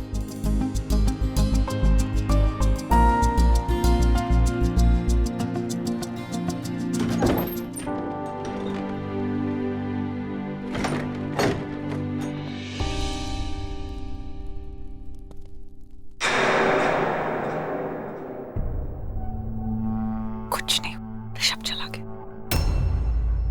तुम्हारे बारे में इतना कुछ सुनने के बाद भी मैंने तुमसे शादी की। पागल हो क्या तुम? पर आज मैंने तुम्हें देखा, तुम कैसे उस रिसेप्शनिस्ट को देख रहे थे। रेहान, मैं तुम्हें छोड़ूंगी नहीं। ट्रस्ट मी यार, ट्रस्ट मी। मैं उसे नहीं देख रहा था। ट्रस्ट मी यार।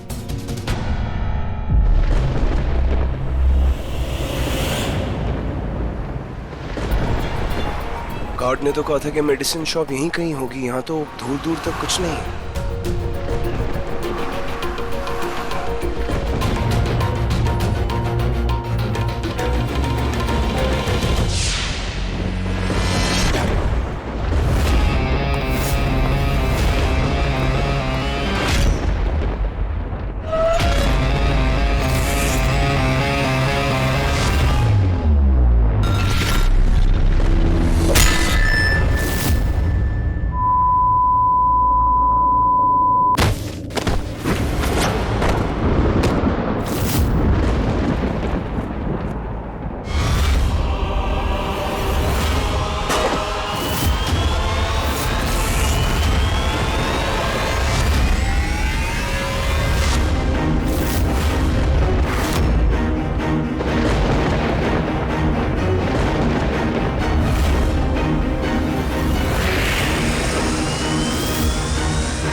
चाहे मुझसे कितना भी दूर भाग ले, इस धरती के आखिरी हद तक मैं तेरा पीछा करूंगी।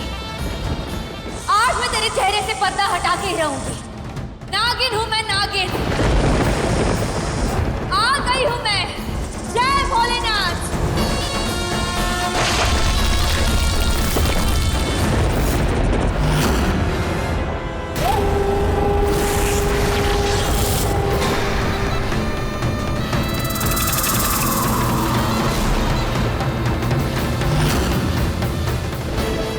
छह चेहरे उनके विनाश के बाद जो 7वां असुर आएगा, उस असुर से एक बहुत बड़ी कहानी शुरू होगी। उन असुरों में से पहला महाअसुर शेष नागन की आंखों के सामने ही होगा।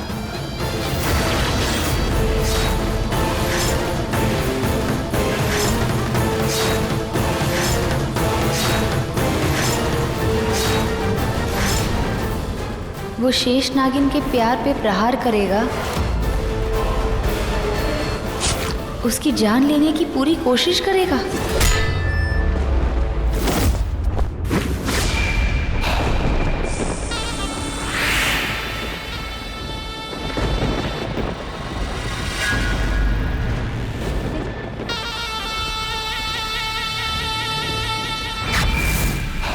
आप?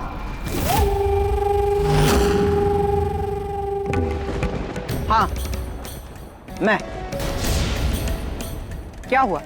झटका लगा? झटका लगा ये देखकर कि मुझे झटका क्यों नहीं लगा, ये जानकर कि तू एक नागिन है।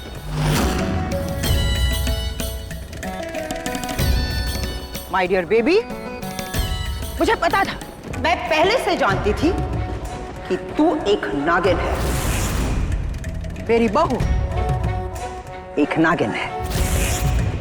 तू अपनी सास के साथ खेल खेल रही थी ना, पर तू नहीं जानती थी कि तेरी ये सास तेरे साथ सास बहू का खेल खेल रही है। और देखना, खेलते खेलते कहां आ गए हम। अब तक तो हम सिर्फ सास बहू थी, है ना? मैं सास प्रथा। आओ ना बेटा, कैसी हो तुम? नाश्ता कर लिया? और तुम मेरी बहू? मम्मी जी, मैं ठीक हूं।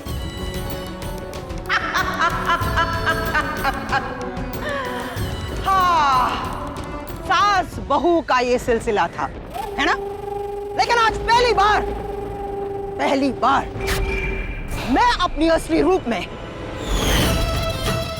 तुझे अपनी असली रूप में देख रही हूं। पहली बार एक महाअसुर और एक नागिन आमने सामने।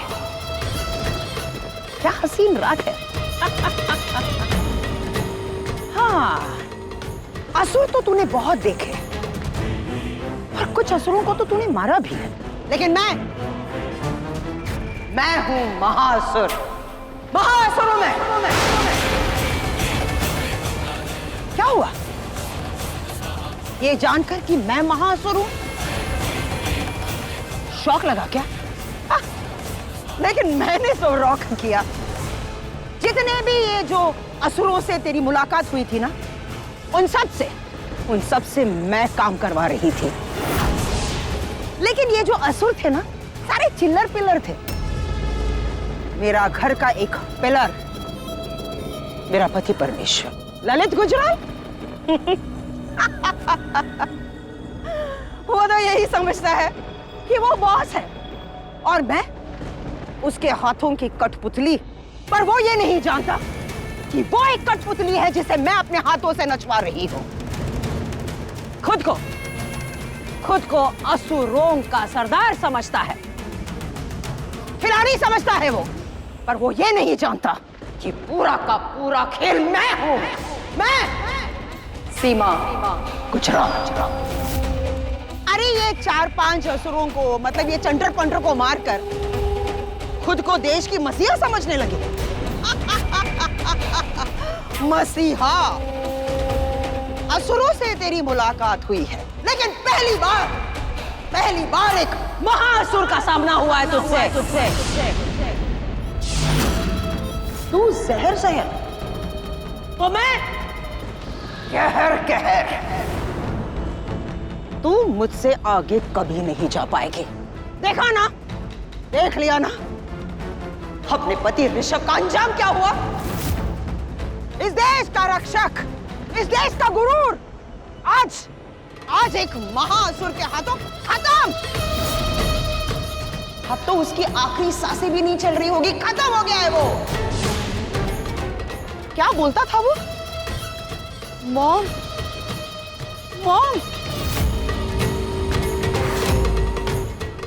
अरे ये क्या, तेरा पति तो मर गया ना, तो अब इस मंगलसूत्र का क्या काम? चल निकाल, फेंक दे इसे। ओ, भारतीय नारी है ना, कोई बात नहीं, मैं ही इसे उठाकर। मंगलसूत्र को हाथ लगाने की सोचना भी मत सासू माँ, वरना ये बहू आपकी एक एक सांस निकाल देगी।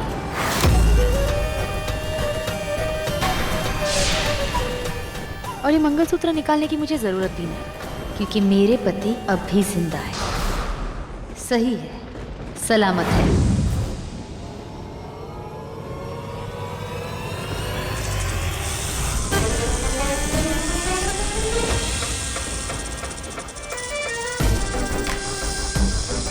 प्रथा सही बोल रही थी, कोई तो ऋषभ की जान के पीछे पड़ा हुआ है। सासू माँ, आपको क्या लगा था कि मुझे नहीं पता कि आप महासुर हैं?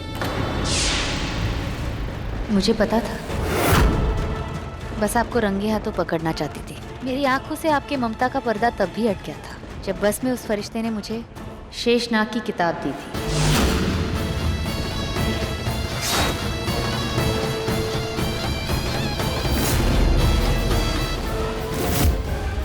सासू माँ, एक डायन भी 7 घर छोड़ के वार करती है। आज तक कभी नहीं सुना कि एक माँ अपने बेटे की जान लेना चाहती है, पर आप उसकी जान लेना चाहती है। क्यों? क्यों? वो बात छोड़, पहले तू मुझे बता कि तू नागिन होकर भी एक पत्नी की जिंदगी क्यों जीना चाहती है? मुझे क्या, लेकिन तुझे तो है मुझसे शिकवा। अब तू क्या करेगी? अभी तू जाएगी और ऋषभ को मेरे बारे में सारी सच्चाइयां बताएगी। हाँ। लेकिन ऋषभ तेरी बातों पर यकीन बिल्कुल नहीं करेगा। जानती हो क्यों? क्योंकि मैं उसकी माँ हूं। वो मुझसे प्यार करता है, विश्वास करता है। अंधविश्वास। फिर भी तुम जाओगी, मुझे पता है।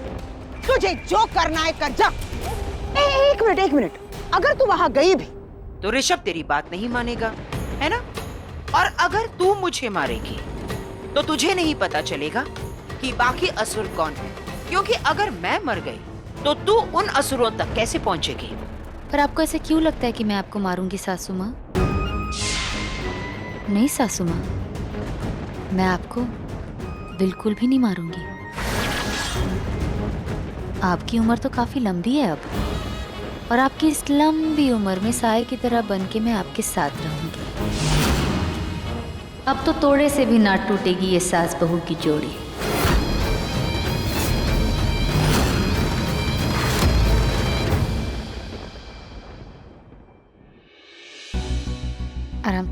आराम से।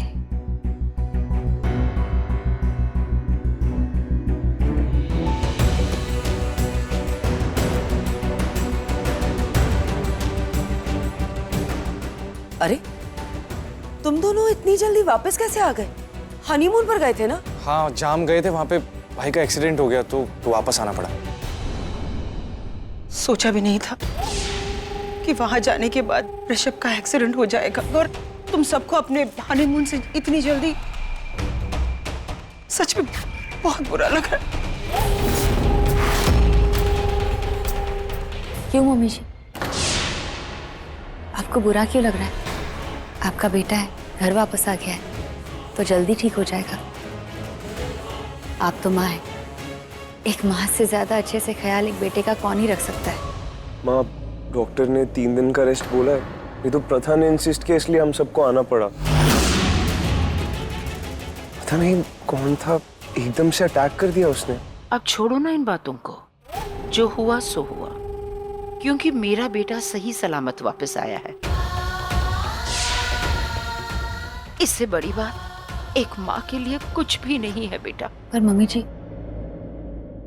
कितने बुरे लोग होते हैं ना इस दुनिया में, अपने ही देश से गद्दारी करते हैं, अपने ही लोगों को चोट पहुंचाते हैं। पर अब आप घर पे हैं और यहाँ मैं हूँ। मैं हर वक्त आप पर नजर रखूंगी और किसी की बुरी नजर नहीं पड़ने दूंगी।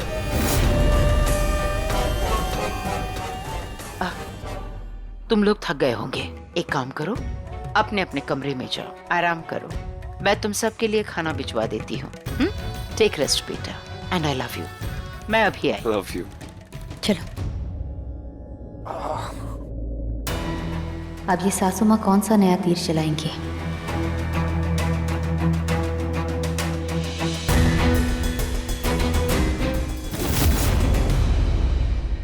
देखो ना प्रथा, आज हम दोनों साथ हैं, बिल्कुल अकेले।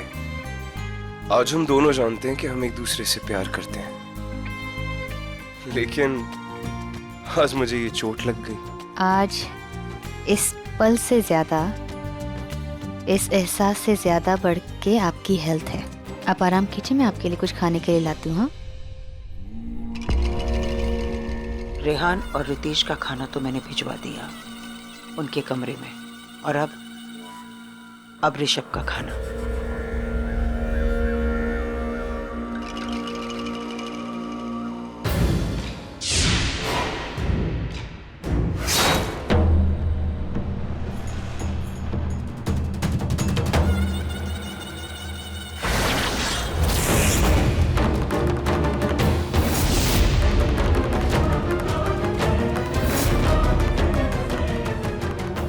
वाह माँ, हलवा की क्या खुशबू आ रही है, जल्दी खिलाओ। हाँ बेटा, आज मैंने तेरी पसंद का हलवा बनाया है।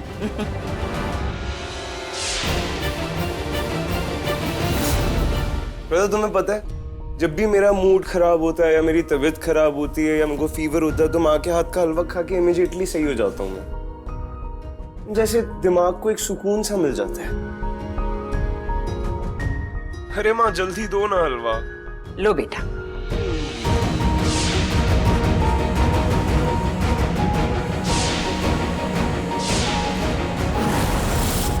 नहीं, आप ये नहीं खाएंगे।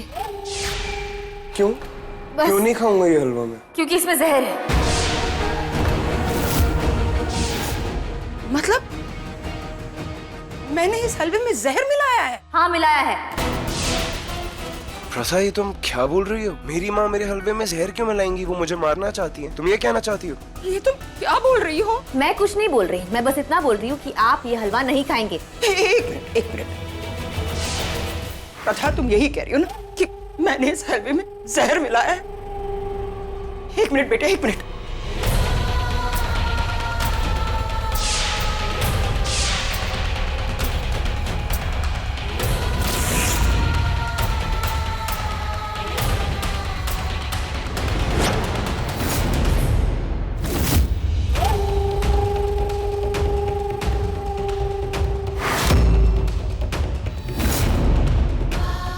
देख लेना ऋषभ, तुम दोनों के सामने मैं ये हलवा खा चुकी हूँ, लेकिन मैं अभी भी जिंदा हूं ना।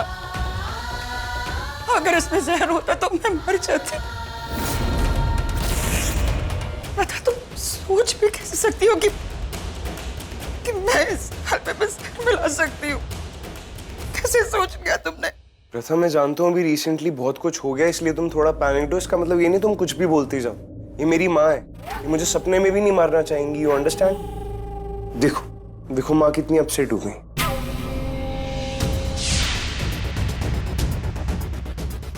Yes, of course.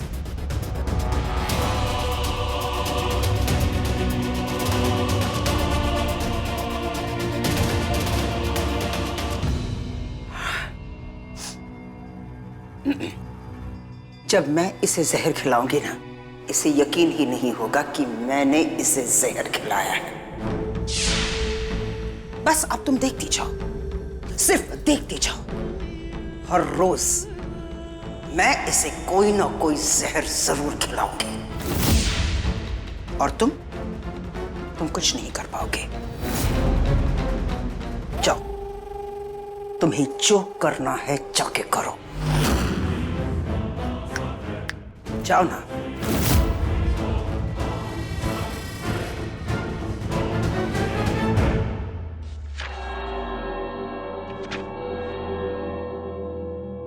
पर तुमने उससे नहीं पूछा जिसने तुम्हें ये किताब दी है?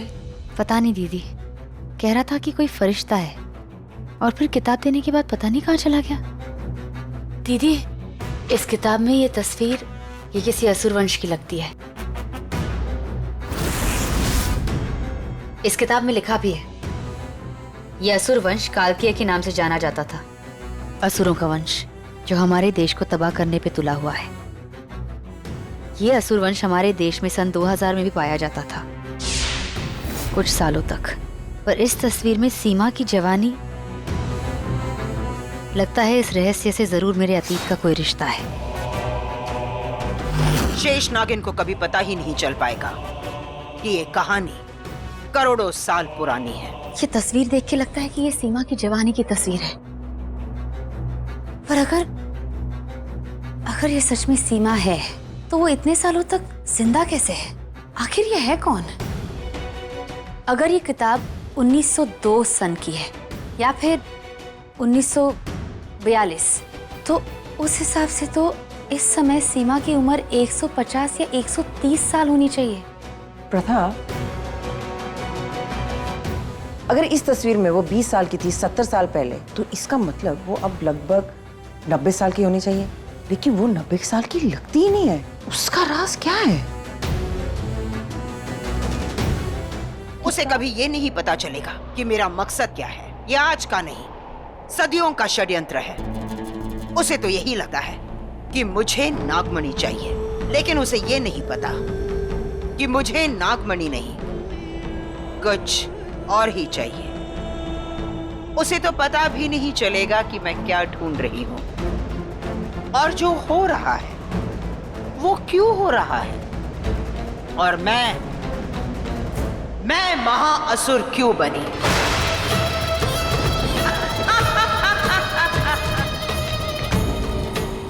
तुमने ऋषभ को मारने की कोशिश की?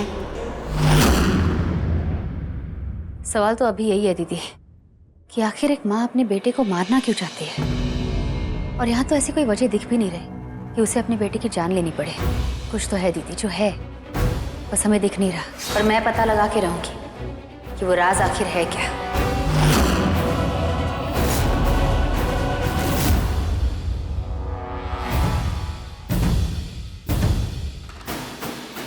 गंदी आंटी हो तुम, बहुत गंदी आंटी हो। तुमने अपने ही बेटे को मारने की कोशिश की है तुमने। शट अप, मैंने कहा शट अप। अभी तो यहाँ कोई नहीं है, लेकिन जिस तरह से तुम चिल्ला रहे हो ना, कोई ना कोई यहाँ जरूर आ जाएगा। सुनो, याददाश्त खोने का नाटक तुम सबके सामने करना, मेरे सामने तो बिल्कुल भी नहीं करना।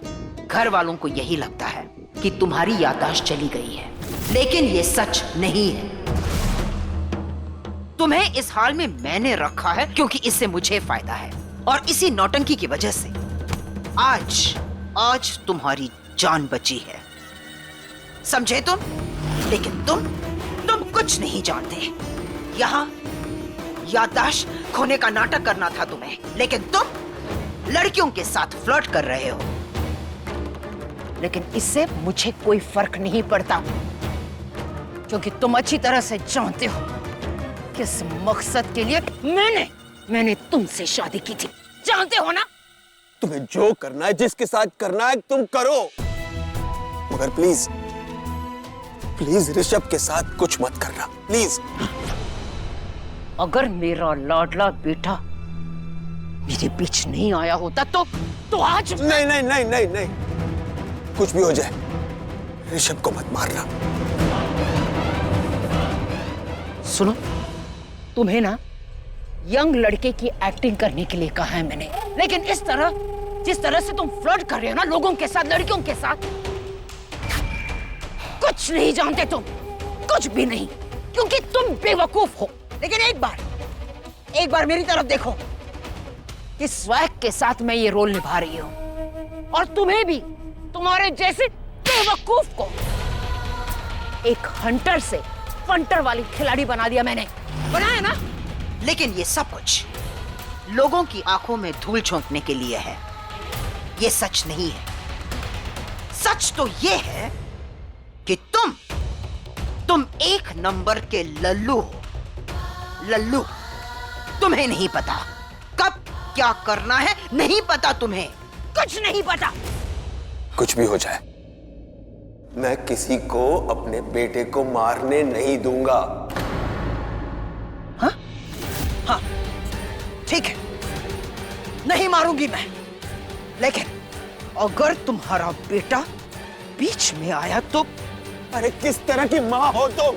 अब हमें इस माँ की पूरी कहानी पता करनी होगी। सीमा, वो हमारा बेटा है, अपना बेटा है। I said shut up। हमारे कोई बच्चे नहीं होते, कोई अटैचमेंट नहीं होता। हमारे सामने सिर्फ लक्ष्य होता है, लक्ष्य। उसका लक्ष्य क्या है, वो क्या है, उसका सच मैं सामने लाऊंगी। ये तस्वीर तुमने कहीं देखी है? कहाँ? कहाँ देखी है वो मुझे याद नहीं, लेकिन मैंने ये तस्वीर कहीं देखी है प्रथा। क्या लगता है कहाँ देखी होगी? शायद मैंने नागमहल में देखी है, लेकिन नागमहल में मैंने कहाँ देखी है मुझे याद नहीं है। दीदी, हमें इस कहानी के तह तक जाना होगा। सीमा हमारे लिए एक राज बन चुकी है जिससे पर्दा हमें उठाना ही होगा। पर कैसे?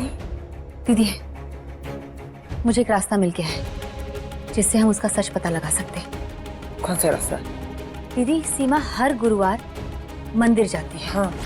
वो हमें कहती तो है कि वो मंदिर जा रही है, पर मुझे पूरा यकीन है कि वो मंदिर नहीं जाती। बस उसे उस मंदिर जाने से हमें रोकना है। वही मिलेंगे हमें हमारे सारे सवालों के जवाब। इस गुरुवार जब वो मंदिर जाएगी और जब हम उसे रोकेंगे तब हमें हमारा जवाब मिल जाएगा, या फिर हम ये पता लगा लेंगे कि वो क्या करने वाली है, वो क्या करना चाहती है। कल गुरुवार है, कल मेरा मकसद पूरा हो जाएगा। मैं ऋषभ को मार दूंगी और उस शेष नागिन को कुछ पता नहीं चलेगा। कुछ भी पता नहीं चलेगा।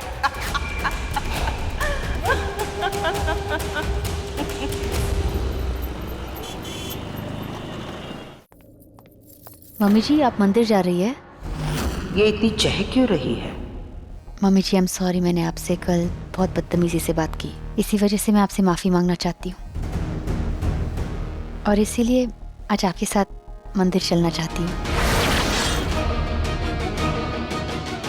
ताकि भगवान के सामने खड़ी होकर आपके पैर छू के आपसे माफ़ी मांगना चाहती हूँ, क्योंकि भगवान के सामने आप जैसा शैतान, मेरा मतलब भगवान के सामने आप जैसा भगवान ही खड़ा रह सकता है। वो प्रथा बेटा, वो क्या है ना, हर साल ये व्रत मैं अकेली ही रखती हूँ, इसलिए आज भी मैं अकेली ही जाऊंगी। नहीं मम्मी जी, आज मैं चाहती हूँ कि मैं और ऋषभ जी हम दोनों आपके साथ मंदिर चले। देखिए ना, ऋषभ जी को कितनी चोट लगी है और एक आप ही है जो इनके बारे में इतना सोचती है, तो आपके साथ साथ मंदिर में ऋषभ जी को भी आशीर्वाद मिल जाएगा। तो इसलिए आज हम दोनों आपके साथ मंदिर आना चाहते हैं। वैसे कौन से मंदिर जा रहे हैं आप? भैरव बाबा मंदिर। अब आज के दिन मैं वहां अकेली जाती हूँ। अब कहाँ तुम दोनों इतनी दूर आओगे, छोड़ो ना। नहीं नहीं मम्मी जी, आज तो आपको मुझे और ऋषभ जी को आपके साथ मंदिर ले जाना ही होगा। क्यों ऋषभ जी? हाँ माँ, प्रथा बिल्कुल सही कह रही है। इनफैक्ट कितने दिन हो गए मैं आपके साथ मंदिर ही नहीं आया। आप हैं जो हर गुरुवार पर मंदिर जाती है और मैं ऐसा बेटा हूँ कि मैंने कभी पूछा ही नहीं कि मैं आपके साथ चलता। आई नो बेटा, लेकिन तुम अपने काम में बहुत बिजी रहते हो ना। जस्ट अ सेक। हाँ। हेलो, क्या आप कहना चाहते हैं कि वो एक नॉर्मल अटैक नहीं था? जिन लोगों ने तुम पर अटैक किया वो लोग हॉस्पिटल में हैं और उसके बाद हम उनको पुलिस स्टेशन लेकर गए। वो हमारी आर्मी के खिलाफ थे और हमारे ऑफिसर के ऊपर उन्होंने अटैक किया था, तो इंक्वायरी की गई। ये बात बहुत सिंपल और क्लियर है कि ज्वेलरी शॉप में ज्वेलरी रॉबरी करना उनका काम नहीं था। उसी दिन तुम पर अटैक हुआ जिस दिन तुम शॉप में गए थे। इसका मतलब बिल्कुल साफ है कि उन्हें पता था कि तुम वहां आने वाले हो। पर वो हो कौन सकता है? मैंने कहा था ना कि बहुत सारे लोग हैं हमारे देश के पीछे पड़े हैं।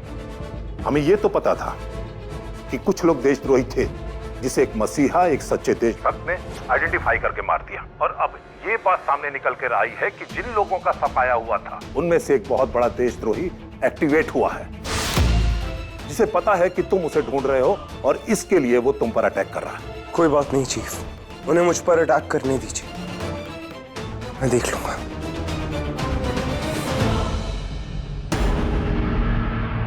क्या हुआ बेटा? माँ, वो जिन लोगों ने मुझ पर अटैक किया था। क्या? कुछ नहीं, वो जानते नहीं है कि मेरी माँ का आशीर्वाद मेरे साथ है तो मुझे कुछ नहीं हो सकता।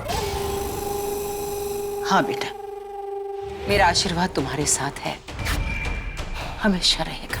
मैं भगवान से यही प्रार्थना करती हूँ कि मैंने तुम्हारे लिए जो कुछ भी सोचा है वो सब तुम पाओ। मम्मी जी, ऐसा कैसा आशीर्वाद? माँ तो हमेशा अच्छा ही सोचेगी ना।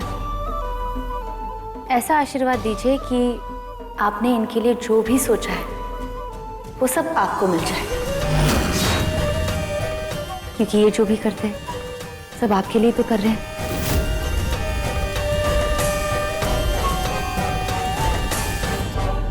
दीदी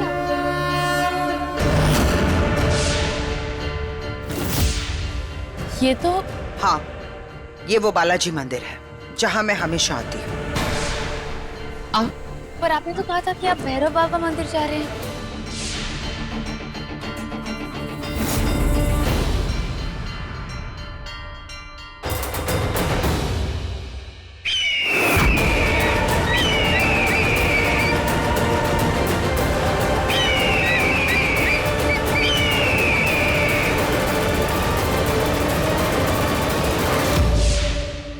क्या वो प्रताप रुक क्यों गई? अंदर चलो। आप अंदर चलिए, मैं पूजा के लिए फूल लेके आती हूँ। तू इस मंदिर में नहीं आ सकती प्रथा, क्योंकि ये वो मंदिर है जहाँ गरुड़ देव का राज चलता है और कोई नागिन इस मंदिर में पैर नहीं रख सकती।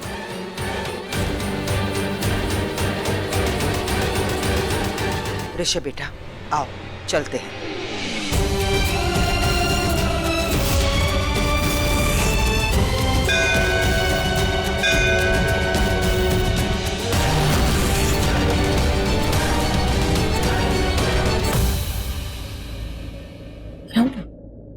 दीदी हम इस मंदिर के अंदर नहीं जा सकते।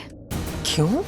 गरुड़ बालाजी के वाहन है और गरुड़ों से हमारी सालों पुरानी दुश्मनी है, इसलिए हम अंदर नहीं जा सकते अब। दीदी सीमा ने हमसे झूठ बोला, भैरव बाबा का मंदिर बोल के यहाँ बालाजी के मंदिर ले आई है। उसने हमारे शह को मात दी है। वो जानती है कि मैं इस मंदिर के अंदर नहीं जा सकती। अब वो ऋषभ पे मंदिर के अंदर कोई ना कोई वार जरूर करेगी। मुझे ऋषभ जी को बचाना है किसी भी हाल में।